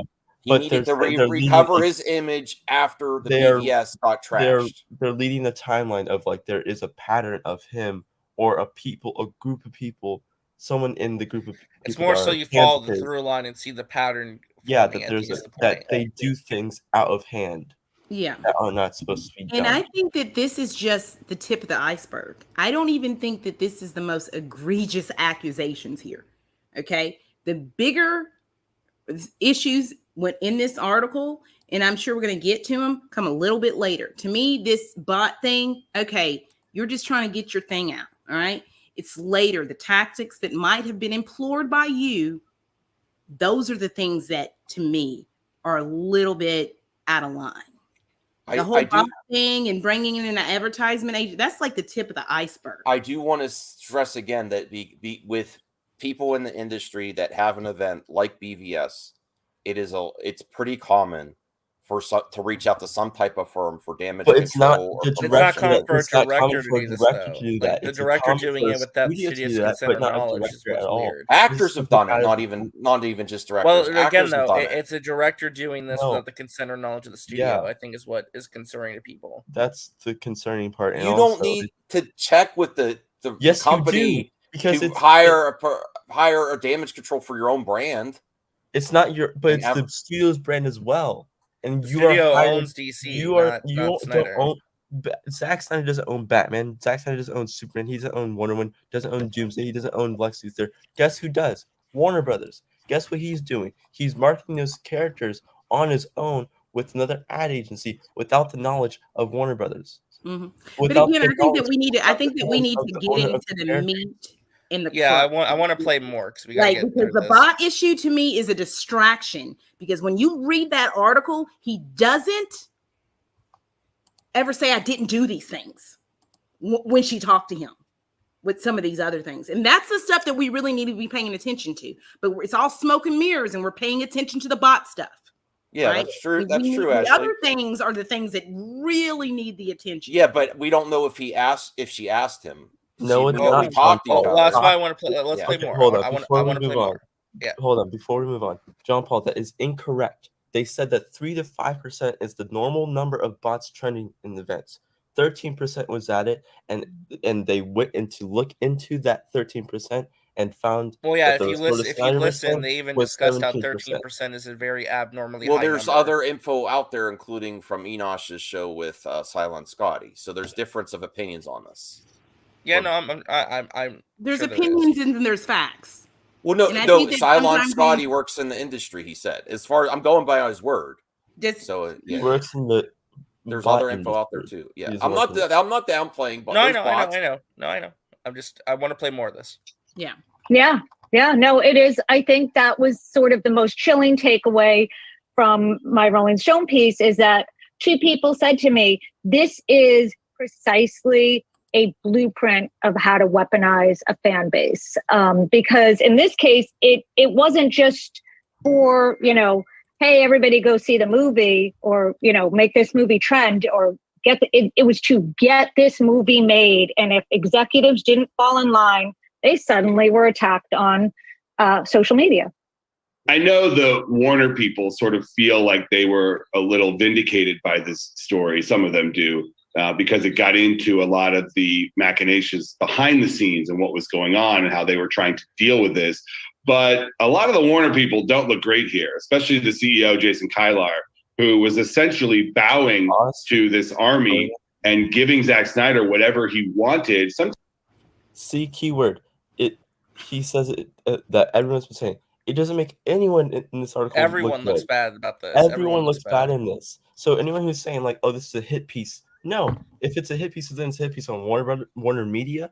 It's a hit piece on Zack. Yeah, that's the big It's distinction. a hit piece This does not paint anybody in a good light. It No. actually paints a lot I'm of gonna go. several Let's go different ahead and read people. this beautiful $5 super chat. Thank you, Skywalker the Jedi. Says, breathe it in. That fear I can hear in your voices.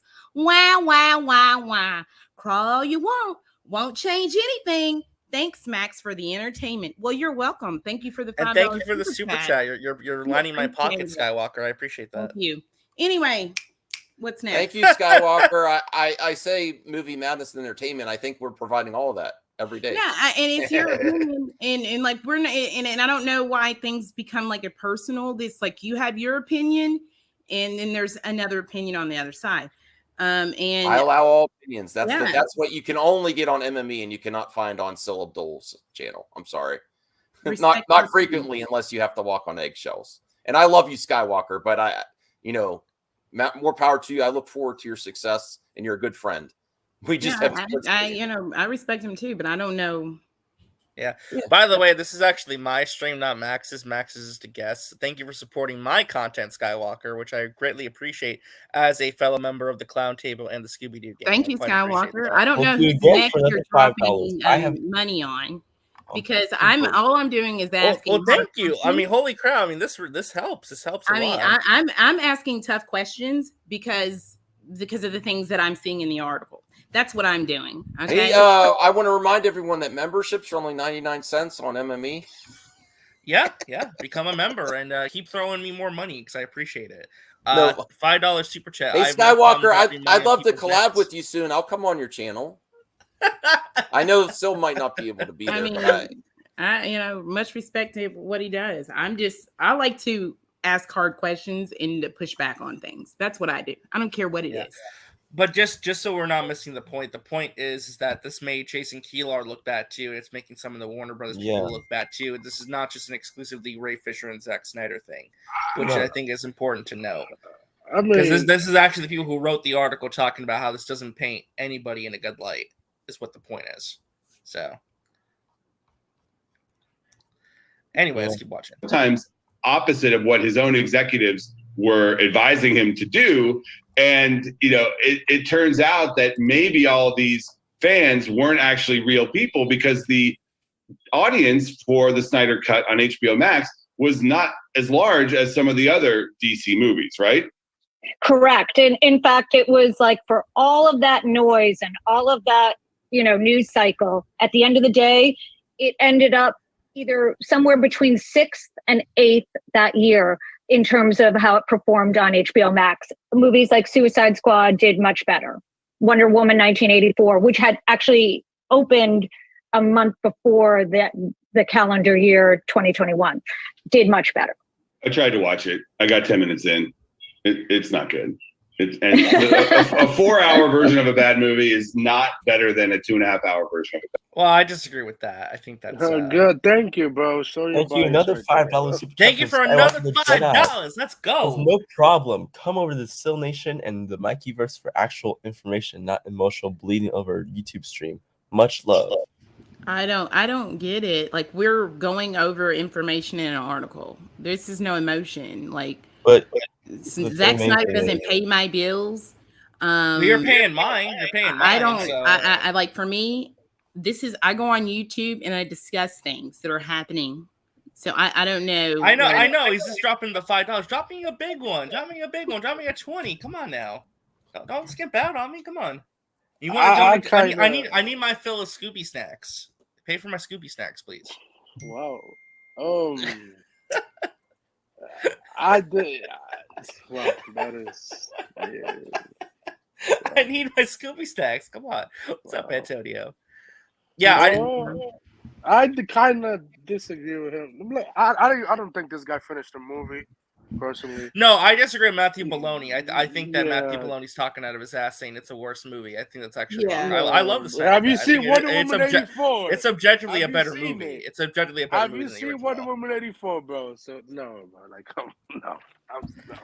You Skywalker. Oh my god! Wait, what? Skywalker's laying down the. I'm telling you, Skywalker wants Make all it the rain, smoke. Skywalker. He wants Hey, I have no all the problems smoke. with this at all. He wants all the smoke. The only problem I have is this is not my stream. God damn it! Hey, I know. Skywalker, I'm the one being paid. I might stream at 10. I might stream at 10. You know, I might stream at 10 tonight. I mean, like, no, I'm not like, I'm just saying he wants to smoke, so you know. I have no problem paying your bills. I'm sure that's what my tip money at the strip club goes to as well. Well, hey, make that cheddar, man. Do your thing. I'm just saying, man, where's you the should 20? take some photos. Drop club, a big RJ. 20. Drop a big 20. Come on, I want that big 20. Where's the 20s at? This isn't my stream. It's RJ's again. I'm gonna get off soon. No, stay. No, I had some things to do. Oh, okay. Well, let's keep listening because then I want to get back to because we start off the stream. You dragged me. You distract me from my. I was intrigued. What's up, Antonio? All right. That movie. Oh, Matt, be careful. They're going to come after you. I know exactly. So them and the Johnny Depp bots, they can join a movement together, take me down. The behind the scenes on this was crazy because Warner's was freaking out. I mean, I remember covering this stuff as it happened. Damn. And some of the death threats they were getting, executives getting, pictures of themselves decapitated on Twitter, and the head of I'm not worth a 20, but you dropped me 25. Well, $5 increments. What? Oh my god. Well, there you go. Yes. Do you want to come on? Do you want to link? Do you want to link? Do you want to come on the show? Hold on. Where's the clip? Where's the clip? You want to come on the show? You want to come on? Do you want to come on then? Do you want to come on? Do you want to come on? Do you want to come on? If anyone wants to come on, do you want to come on? Oh, this is great. Who was it that deactivated her account because of the online abuse? Diane Nelson. Yeah. Yeah, I mean, it's just crazy. And are you sure? Are you sure you don't want to come on? I mean, it might be cheaper if he came on versus like communicating in the chat. I don't mind. He's working you, RJ. He's distracting you from saying what you want to say with money. I mean, you're not even saying anything. Keep it coming in. That's fine. We're just gonna let it play. I'm letting it play. And I think that they implicitly blame Zack Snyder for this. Do you get that feeling?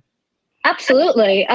I would say that of the 20 plus people I talked to who were involved with these two movies and ensuing drama, believed that Zack Snyder was manipulating his fan base behind the scenes and believed that he was working in tandem with Ray Fisher, who sort of became the conduit for a lot of the negative tweeting of some of these executives. Ray Fisher, who plays Cyborg in the movie and has had his own battle with Warner Brothers over some of the treatment that he says he was subjected to when Joss Whedon was brought in to finish the movie because Warner's had kind of lost confidence in Zack Snyder, and he also had a personal tragedy we stepped aside from the movie for. But that was a whole separate drama on this movie where they, Gal Gadot and Ray Fisher and some of the others claimed that Joss Whedon was abusive to them. And, I just feel like at this point, this movie has become one of the.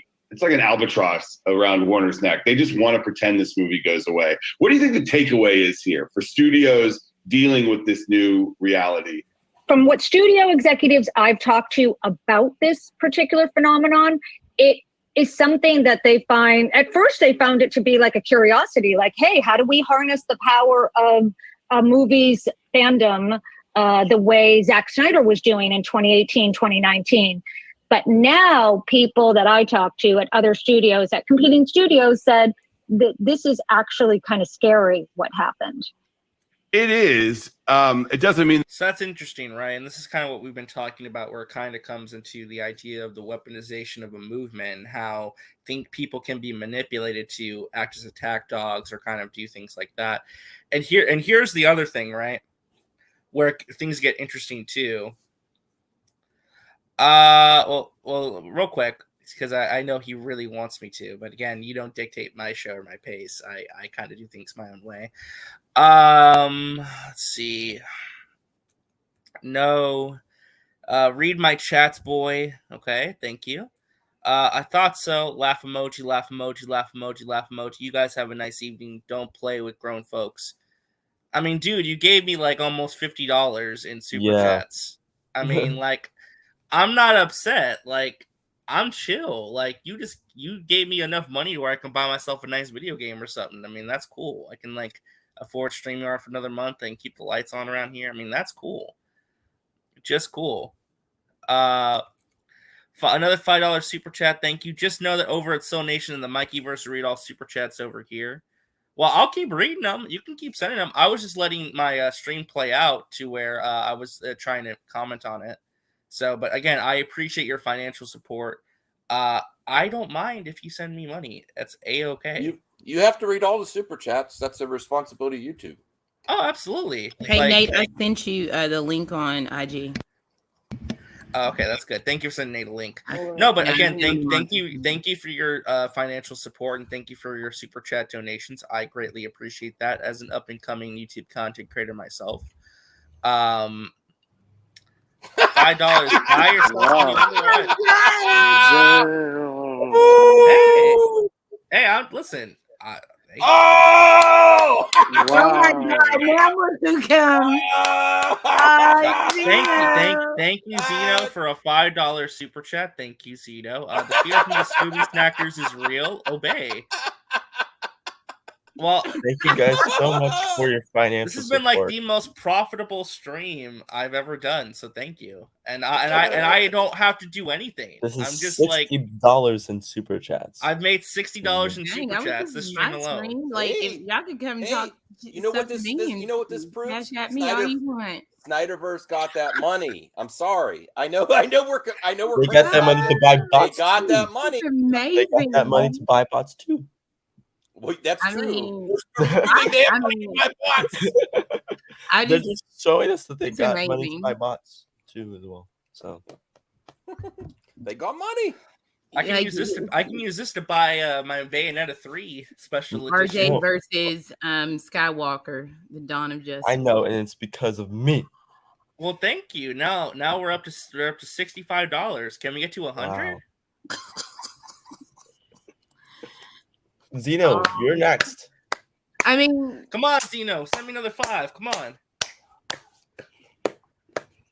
I'm trying to get back, like in like just to finish investigating my point, the, though. like, paying attention to this, and I'm Right. like, just to finish my point. My point being, though, is that's what we're kind of talking about, where it's more about the manipulation of fandoms and weaponizing movements in order to get action taken done.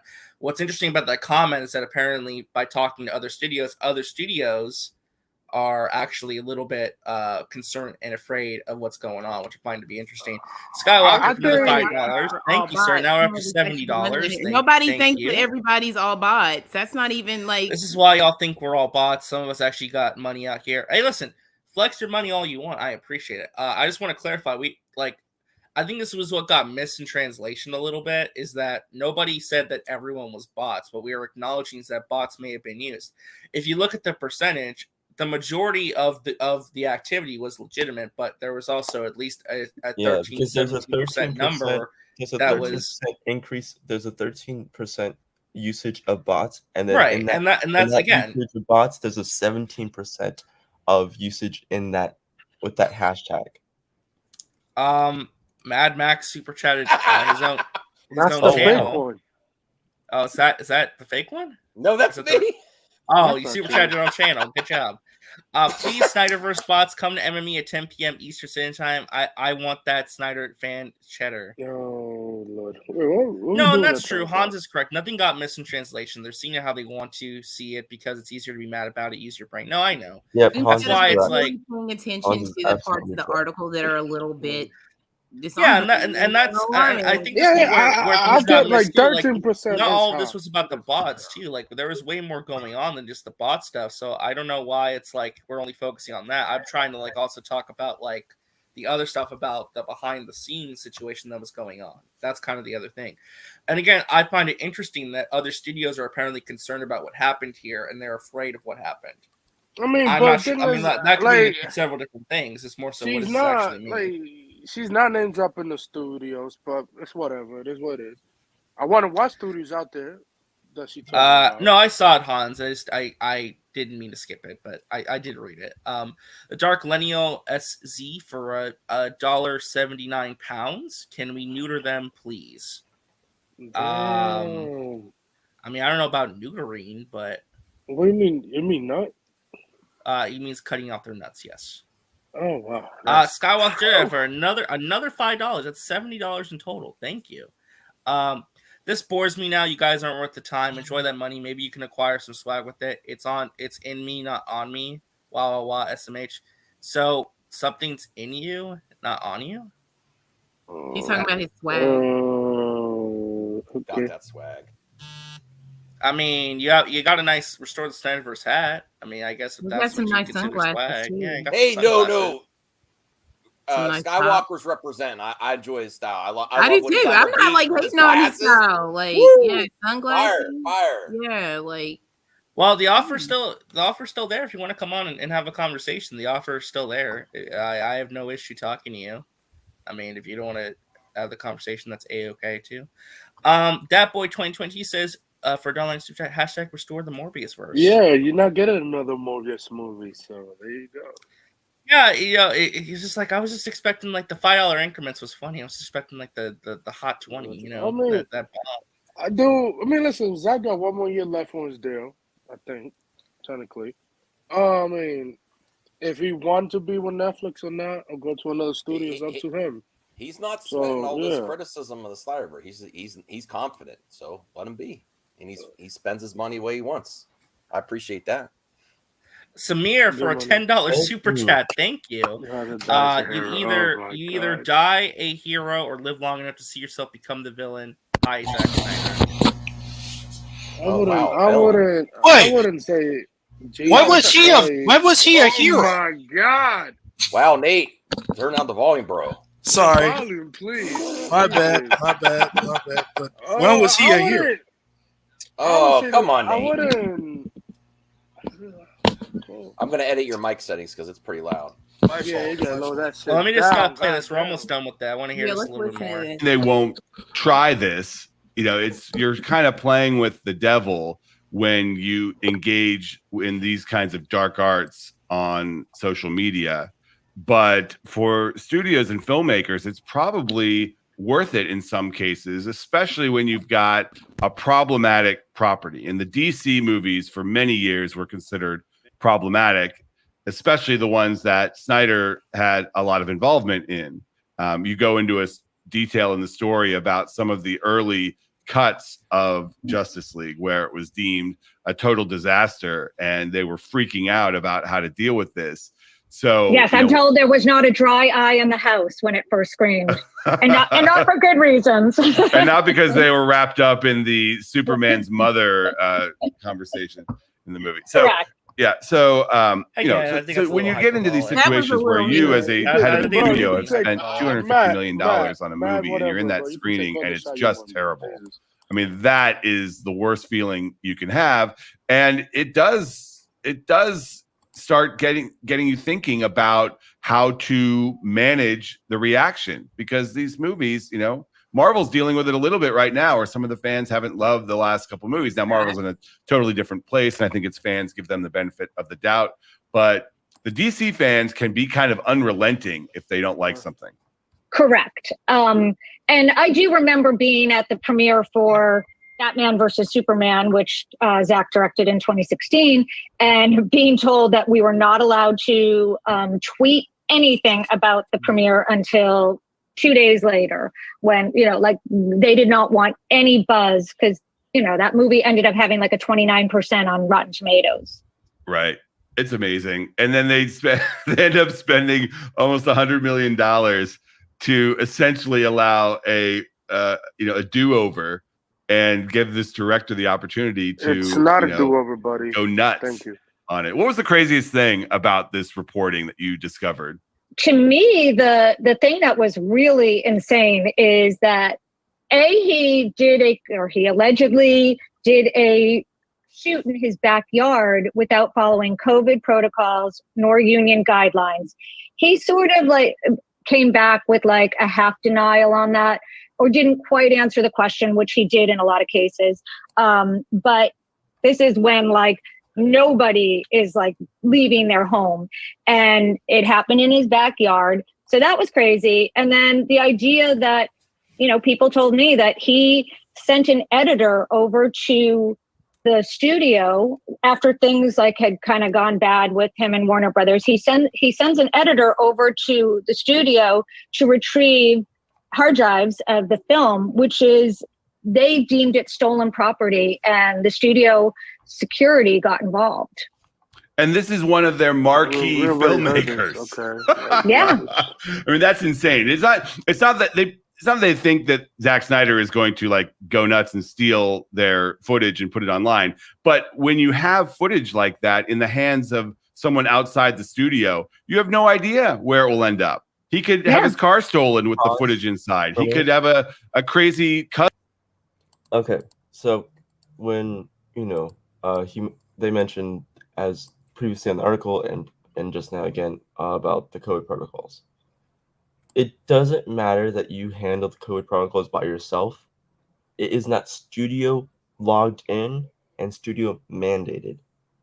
Because which can be a serious health hazard. Because you can say that you tested, you did all these things, but there's no studio person. There's no guidance, and there's no vetting to make sure things are done properly. Because you can say, "Oh yeah, I tested today, and I gave it." We all had the false protocols with masking. Yeah, but it's like as private individuals. But it's not. We're really nitpicking. We're really nitpicking. It was a world of no. It's not nitpicking because it's true. Because as a person who works in studios right now, you can't just have some bogus like you have to have it's a actually studio mandated nurse to go in and test people, the talent and everyone. Mm-hmm. At least he tried. I mean, I know he tried and he was denied.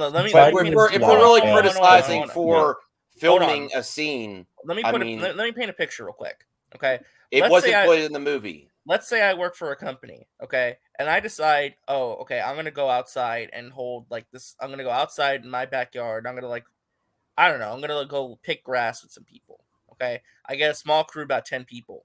Now the company has guidances in place, and there's a pandemic, and everyone's getting sick. Okay, if I'm not going by the book and registering these things, and people get sick and they work on other projects, that puts those other projects and the people working on them in danger. Because I'm not vetting and actually logging things properly in the system. That way I know where people have been and where they've been exposed to. It actually is kind of irresponsible. Because it's not just if you film it's not just that group of people, but it's also what other projects they go to. If you film anything on your phone, if you're an artist, a director, and you film anything in your backyard, that's against protocols too. Then. No, it's COVID protocols, Max. But if you film yourself at your house and you're a director and you have that capability, you're against protocols. But he wasn't using the phone; he was using talent. He was using actual cinematographers and cameramen and actors.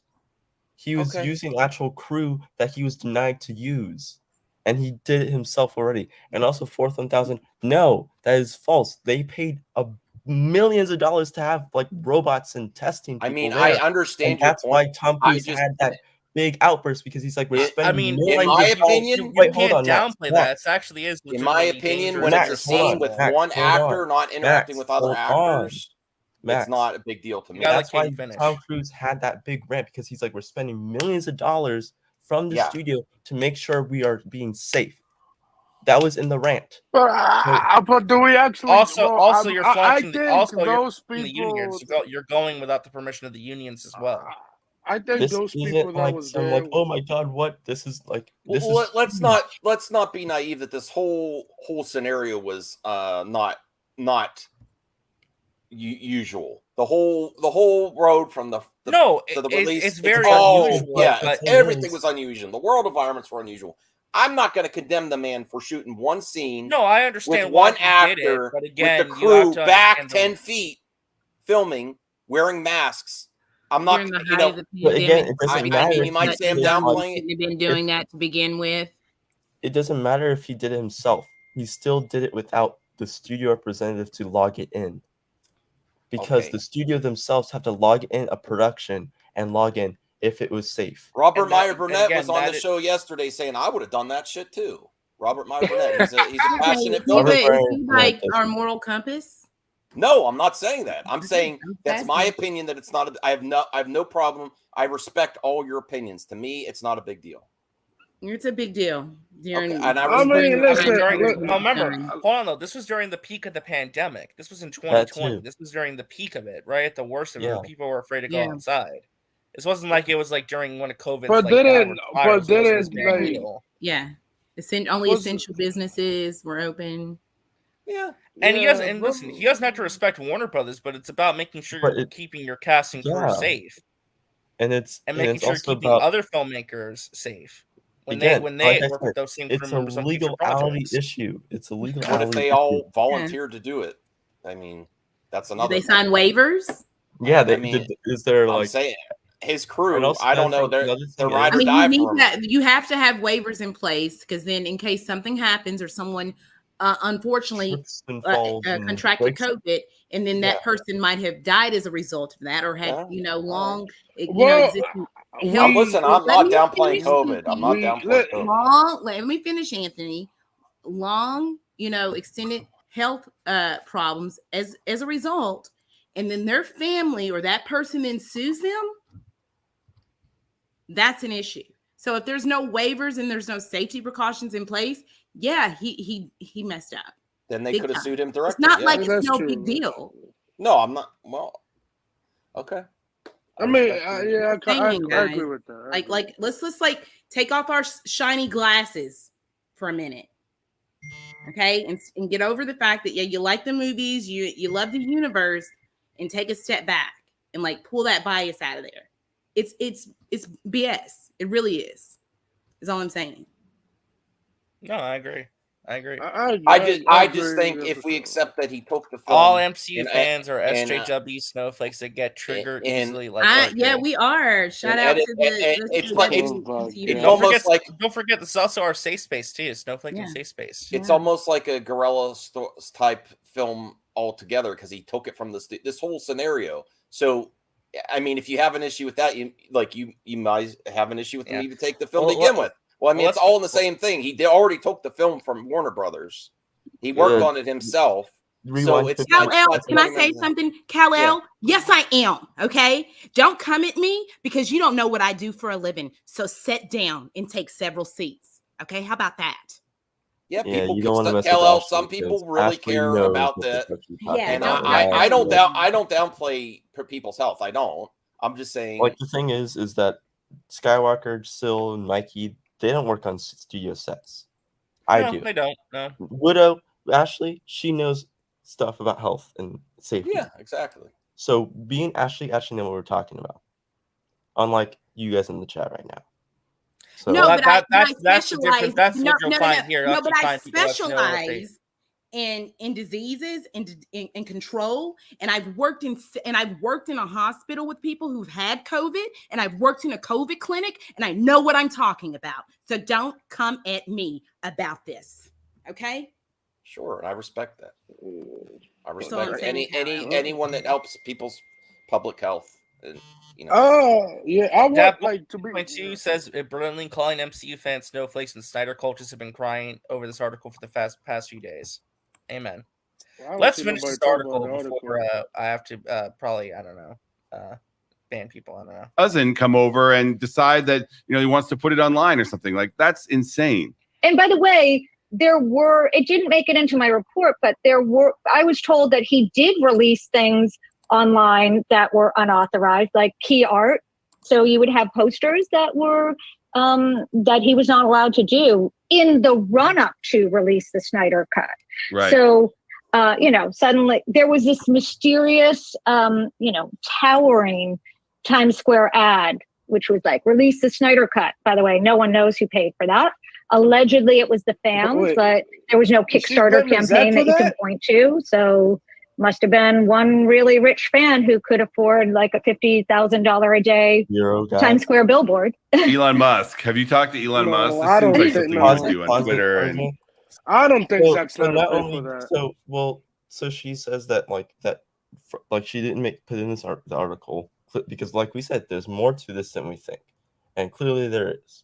Like she says that he released key art posters and stuff without the knowledge of Warner Brothers until after the fact he did it, and also they allude to the fact that there was no Kickstarter to buy the Times Square building to put that thing, and then we found out. Hold on, Max. Yeah. We found out that the Vero guy is actually a Lebanese billionaire, so he may have done that. There's a lot of unethical stuff across the board, including Warner Brothers. I'm not downplaying anything. I'm saying this whole scenario was weird. No, there's a lot of unethical stuff going on. Yes, across across the board. the board. They lied on him. They lied, they hijacked it. But there's a lot of unethical stuff across the board. So I would ask that you critics of Snyder be consistent with what WB did. It doesn't just one wrong doesn't make it right. It was absolutely freaking Game of Thrones up in Warner Brothers. And yes, I'm serious. I agree. And if you ever had an employer that screwed the F out of you, I'm not saying I'm not justifying wrongs. They were dead. I mean, yeah. So I'm just explaining let's set the stage. This whole thing is a shit show, and it would be the most interesting documentary ever. And there was a lot. I would love to see a documentary about it. It would be fascinating. There probably will be a documentary 15 years from now. No, not even 15 years. I think in the next 5 2 to 3 years. If Zaslav had balls and wanted to make money, he would contact Zach and get the whole details and do that as well. A documentary about this. HBO put that on HBO documentary. Right. Exactly. Yeah. If he had balls, he would do let's that. Finish this let's finish this because we're almost people done. are interested. Let's profit off of this. Yes. Yeah. Let's finish this because we're almost done. Decided to just screw around with Warner's. No, it's crazy. The whole thing is crazy, and it really the big takeaway from this story that I got is how much power public people have over their employers these days, because the balance of power has completely shifted. The early days of Hollywood, the studios controlled the lives of the stars, told them exactly what to do, managed their lifestyle, got them girlfriends, boyfriends when it was suitable for the publicity. Now, you talk to these studio people, they are terrified of what the big public star is going to do on social media. And they have to appease them if they want them to post, if they want them to say positive things. And in this case, this is a filmmaker who absolutely used the power of his fans, both real and imagined, to get a studio to do exactly what he wanted. Yeah. As it was described to me, is you had an entitled director who felt entitled to get a do-over on a $300 million movie that had flopped, to get another $100 million to make it, and he shook down the studio. Yeah, but to be fair, they screwed him. I would say this. He got screwed out of it. They screwed him. It was this really exposes her. This really exposes the bias of her, though. She's given a lot of, Well, the thing, no, she's saying what she was told. Like, she's saying word for word what she was told. It's not her words. It's something that she was told. The way she was explained it. She said that right before she said it. listen to what she says. If it's more, if she it's says, "This anything, is it's how I more so explained like it how to the you." people behind the scenes felt about this. Right. I mean, they both fuck each other. Zach and WB. Yeah, they were like screwing listen, each I other. said With, good, like, good they're for like, each other.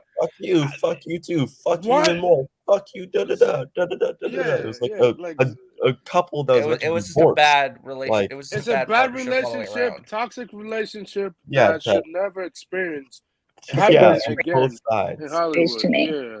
All right, before we wrap up, those are my takeaways. What are your takeaways from reporting this story? I mean, like, to me, like, everybody has a different idea of what the takeaway was, but for me, it's like he threatened 2 executives and 5 days late to destroy them on social media. And by the way, he didn't really deny it to me. That to me is like, Yeah, at the that's end of where the the article, he threat didn't deny it. really works. And nobody thinks Jason Kylar behaved properly here. But there was also a business imperative too. He needed something, anything for HBO Max. Right. The Friends reunion was delayed, and all the other things he thought were going to be big lures were COVID impacted, and this was something that they could actually do. And even if it cost a ton of money, he had the budget. Correct. But people were aghast that he knew that bots were fueling the campaign against employees. Like, it wasn't just John Berg and Jeff Johns. It was Joanna Fuente, like people who were attacked, Walter Hamada, Toby Emmerich. These are employees of the studio, Joanna Fuente, like attacked mercilessly online. And they knew it were that Warner Media, not Warner Brothers, knew that these people were not all real people, and they did nothing. They didn't share it with them. And by the way, there was definitely at least one quietly settled litigation of an aggrieved party. An employee? Correct. Yes. Wow. Someone who was traumatized over all this. And by the way, Zach settled, and he didn't deny that. He finally returned his footage after he settled with the studio in 3 months after the movie finally opened. Wow. And now he's at I would do the Netflix. same He's shit. there. I don't care. Amazing. I'll do All the right, same shit. Tatiana Siegel. You can read her full report at Rolling Stone. It's called Fake Accounts Fueled the Snyder Cut Online Army. Thank you very much. Thanks for Thank you, having me, Matt. Tatiana. Thank you. Appreciate it. Yeah. So what I yeah. got from this was that they screwed each other. And They fuck each other up. Like, it's a Screwed toxic each other, but they all, relationship. like It's it was just toxic. bad all around. It was just a bad Hey, I'll be honest. partnership For and Zach, relationship all around. I would do the same thing for Zach. Hey, out here, I'm gonna return your movie. There you go. Take it. I don't care no more. He didn't I need got it my shit anymore. done. He didn't even need it He anymore. has like, yeah, We no. don't Give it up know when when it he was got off thing. that Not hard when he drive. We needed don't it. know. We don't know. But We All don't right, he know. we had a has a couple copy, super who chats knows? come in. I need to read those first real quick. Yeah, there was some Studios are unethical afraid of stuff these on movements. WB's part too. We don't know what he needed Well, real on quick, let that. me read these real quick, okay? 1,000-word pictures, thank you, $5. Studios afraid of these movements, proof for BS. Sony used to release more movies based off fan movement. It also flopped right after they re-released it. It So. did flop only $88,000, which that's And another $5 from 1,000-word pictures, thank you. Shining Glasses off. Zach didn't take payment to finish, just leaks it from the start. It was out of studio, non-union. No. I'll be honest. That was No, good but for the fact Zach. that, like, I'm telling you right now, there is evidence that shows you of things that he could have possibly done, and instead of paying attention to what's really going on, all of you all are like not paying attention to that. So yeah, you need to remove the thing your is glasses and really the pay thing attention is- and think, well, maybe he's culpable here. Nobody's Yeah, saying that but- Warner Brothers didn't screw this man over. Okay, Yeah. that is not There- the point that we're you making here. No, because we all know that they They were did. given 70 million correctly to reproduce the effects and to also to reproduce the effects that was finish that the was facts, yeah. for with it, the 70 million was given to Stone Quarry, the visual effects department, to reproduce the visual effects and to reproduce the footage that was trashed in the Justice League cut. So they had to reproduce the visual effects for Steppenwolf. They had to reproduce the scene with Iris West. They had to reproduce a lot of the Darkseid scenes because Darkseid was taken out of a lot of the scenes and replaced with the new Steppenwolf design, which they had to take out that Steppenwolf design and put in Euxis again, and then put in also had to reproduce audio. So there is a lot of stuff that was reproduced via that 70 million. Then you have a 30+ million that was for marketing. But the thing is that Zach abused that by publishing the marketing before telling or having the authority from Warner Brothers. So one side is done correctly, the other side was done weirdly and oddly. Well, I don't say one side's done correct. No, I'm saying one side is the reproduction of scenes was done correctly while the marketing was done incorrectly. I mean, listen, the marketing work. I say this: the marketing work. They hijacked the marketing for this movie too. But it's not a matter of it working. It's a matter of how it was. A director has to say how his project is. I'm just giving it part of the other side. If we're really going to go to unethical stuff, the unethical has some stuff say is about mainly, how his art is marketed too. Hold on, Matt. I You think have mainly to realize that the director has a lot of departments to work with during post-production and marketing of a movie. He has to work with the marketing department of the studio to get authority to. Yeah, DeGrasse is correct. Just because the director didn't take payment doesn't mean that unions were supposed to be involved. If they settled a settlement, you can't just call production non-union. SAG actors aren't allowed to work on non-SAG productions. Exactly. We don't know what unethical things that WB did when they took over.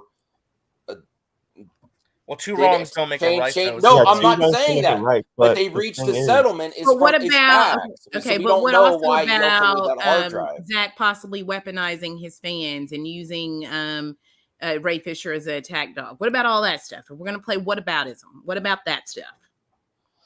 You want to talk about that? I don't know all the details there. It is concerning. And then when Ray Fisher started, it might have been the straw that broke this camel's back. Like he might have already been thinking to do that ahead of time. Here's where it's concerning is that they only did it because of that. That's concerning. June 26th. Yeah, but they were consistently battling, and that might have just been like, you know what, we're sick of this. The world needs to know. Right. He said what? But it's a different scenario. 26. Okay. Yeah.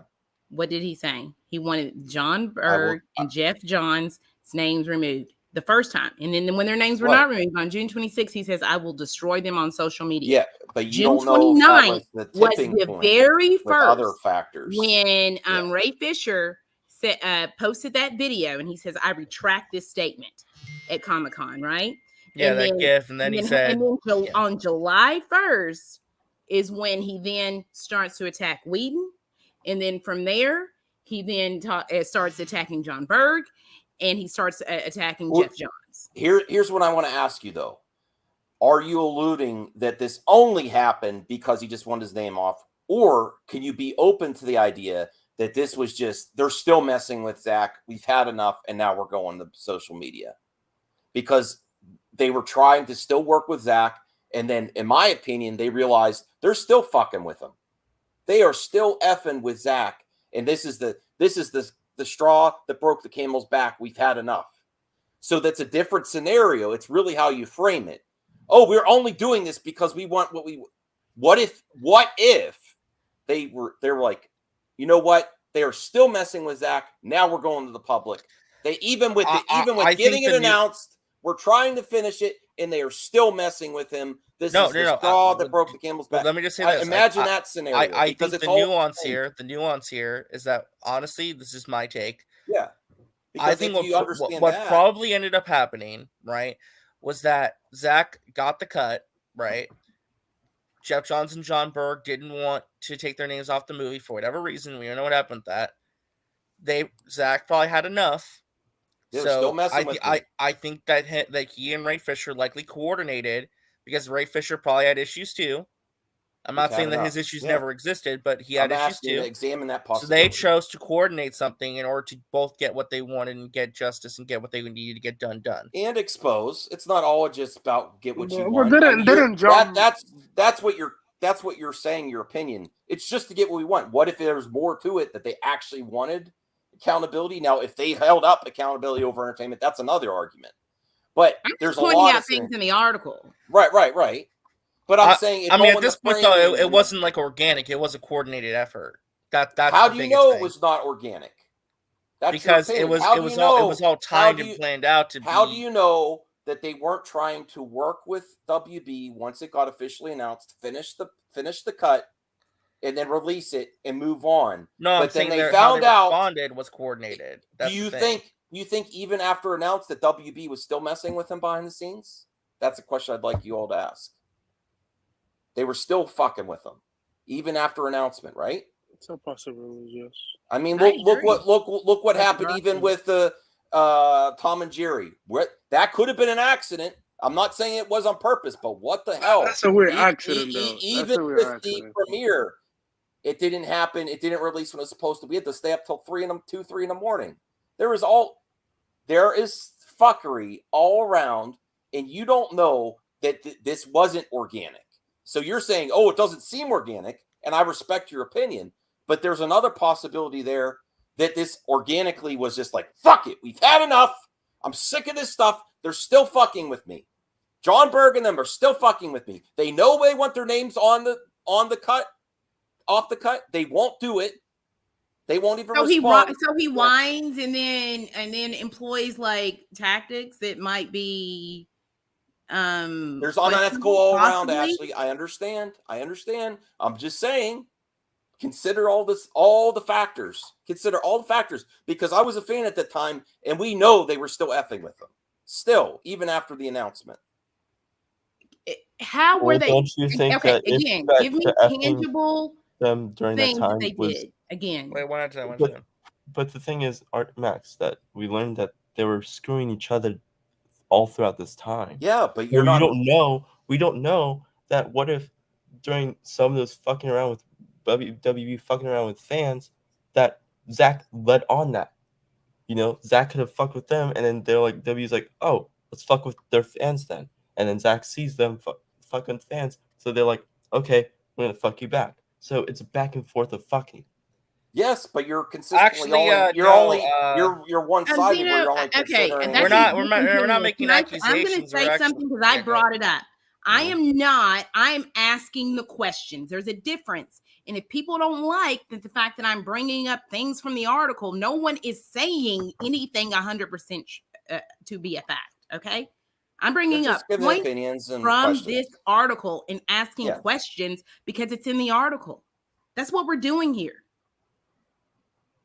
And the fact that you don't like the fact that we're discussing the points that are reflected in the article is very telling. I'm not dismissing the article. I'm asking questions on the other side. About this individual person in the chat. Well, he's allowed to it's like anytime you bring up let's welcome all opinions laid out in front of you, you're supposed to say, none of this is true because I like this movie.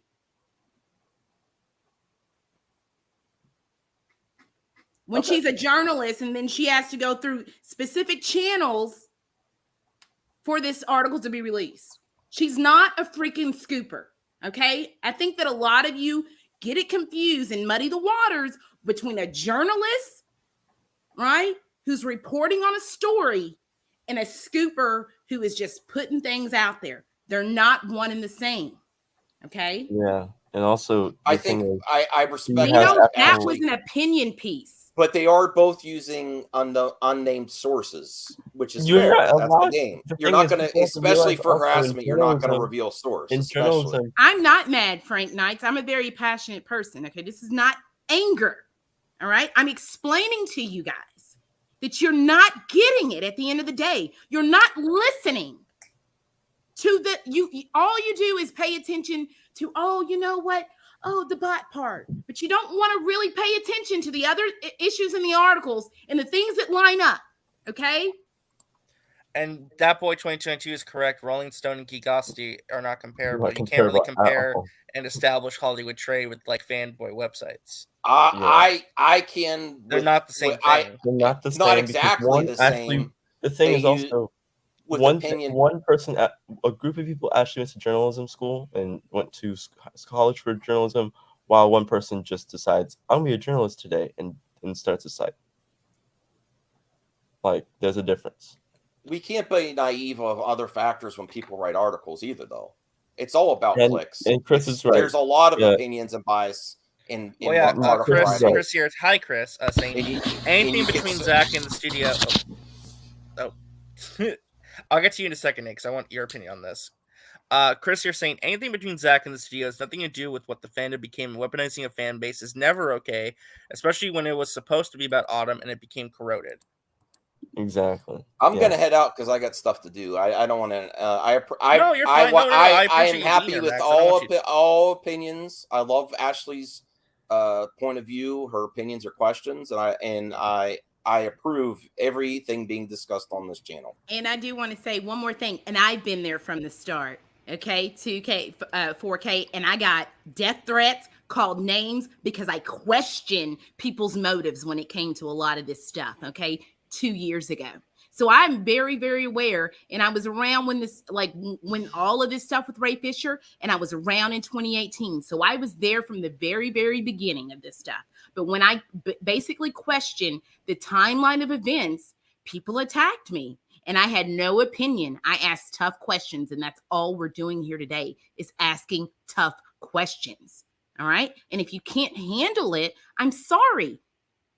Put your binky in your mouth and sit with your diaper and poop in your pants. That's all I can tell you.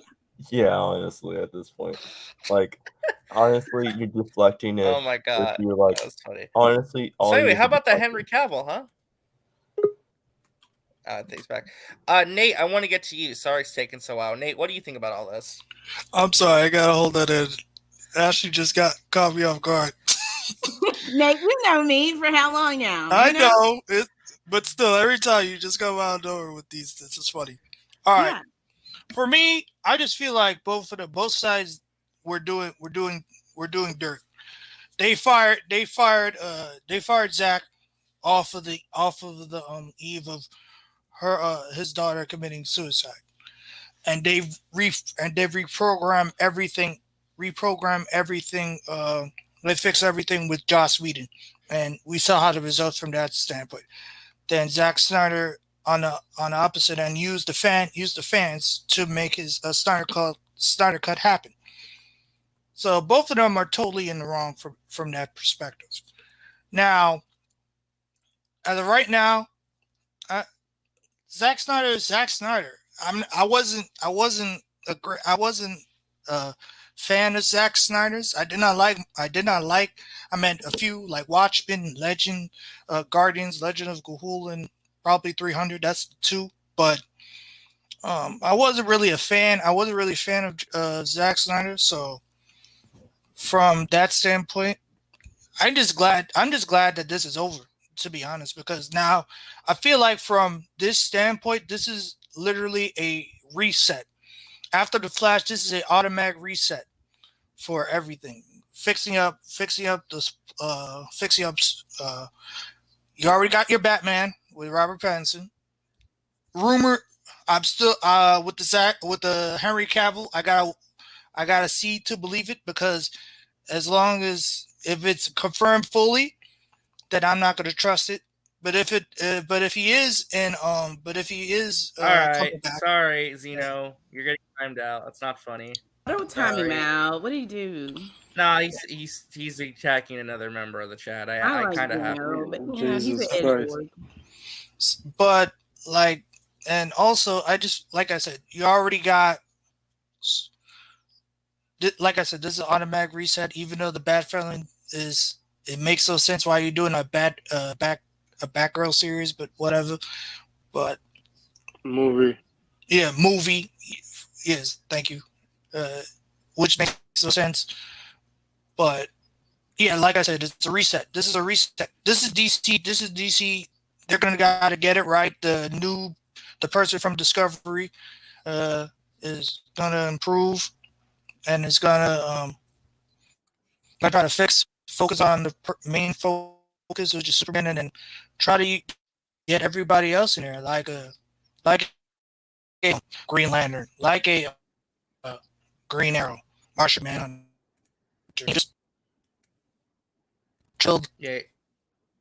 Is this me? Is he breaking up a little bit? Yeah, he's cutting out. Breaking Yeah, up. you're cutting You're out. breaking up, Nate.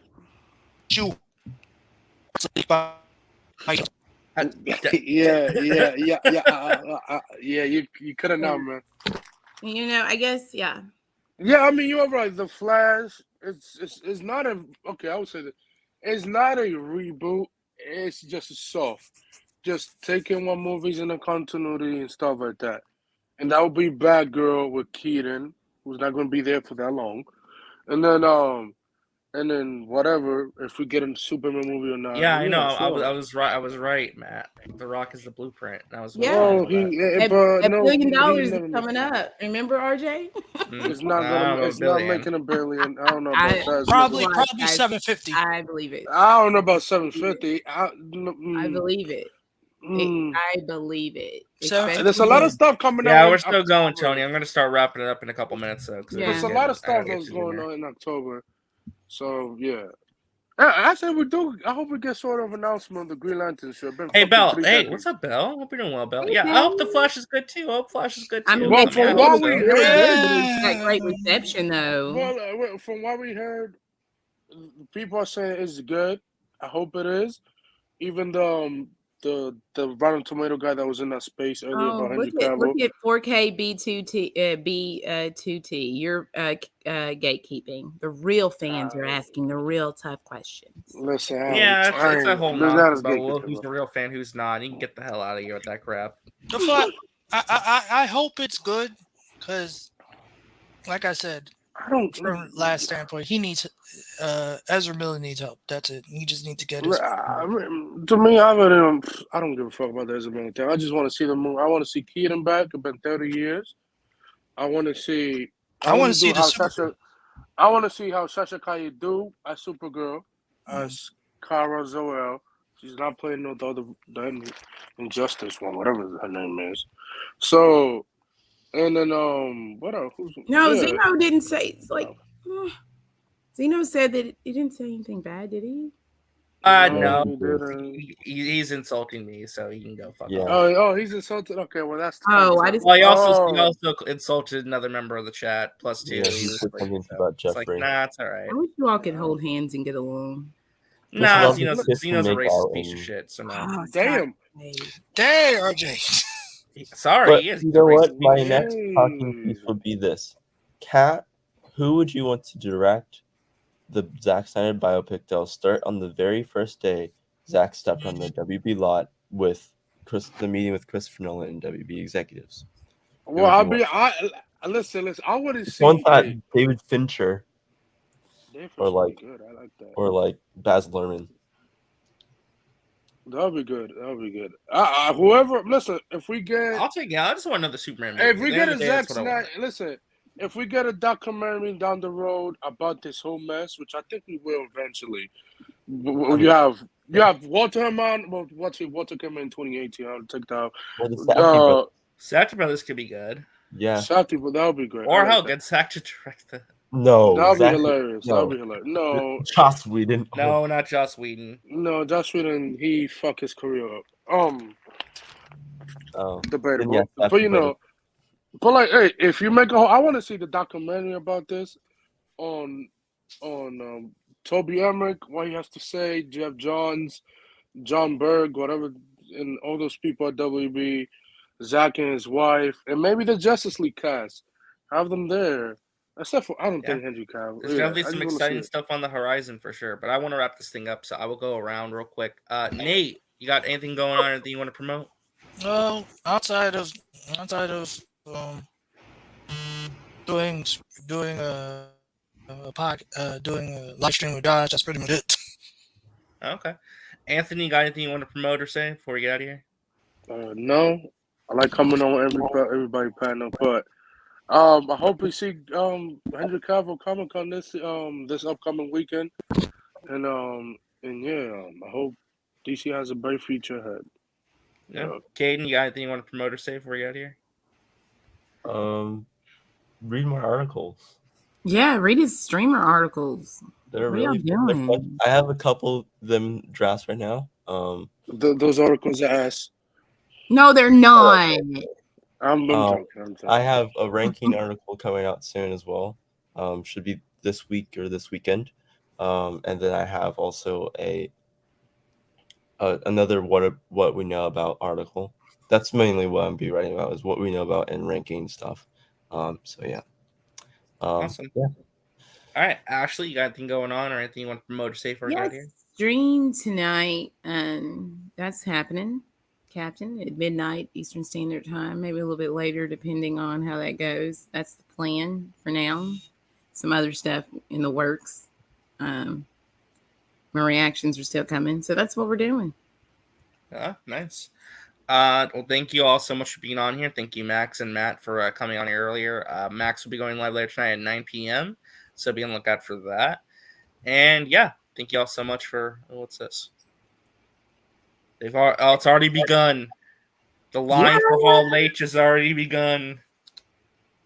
There's all I can't even see. It looks like it's about to rain. The stream, like the Hall H hasn't even started yet, though. Is this just for Thursday? No, Or is there's this for the whole weekend? Is this people sleeping? Yeah. Maybe people sleeping outside. Oh my god! Wow, that's crazy. People are saying all right, 10 guys. o'clock. Don't forget this Saturday I'll be covering Oh, the I was Marvel muted panel. that whole time. I was saying stuff.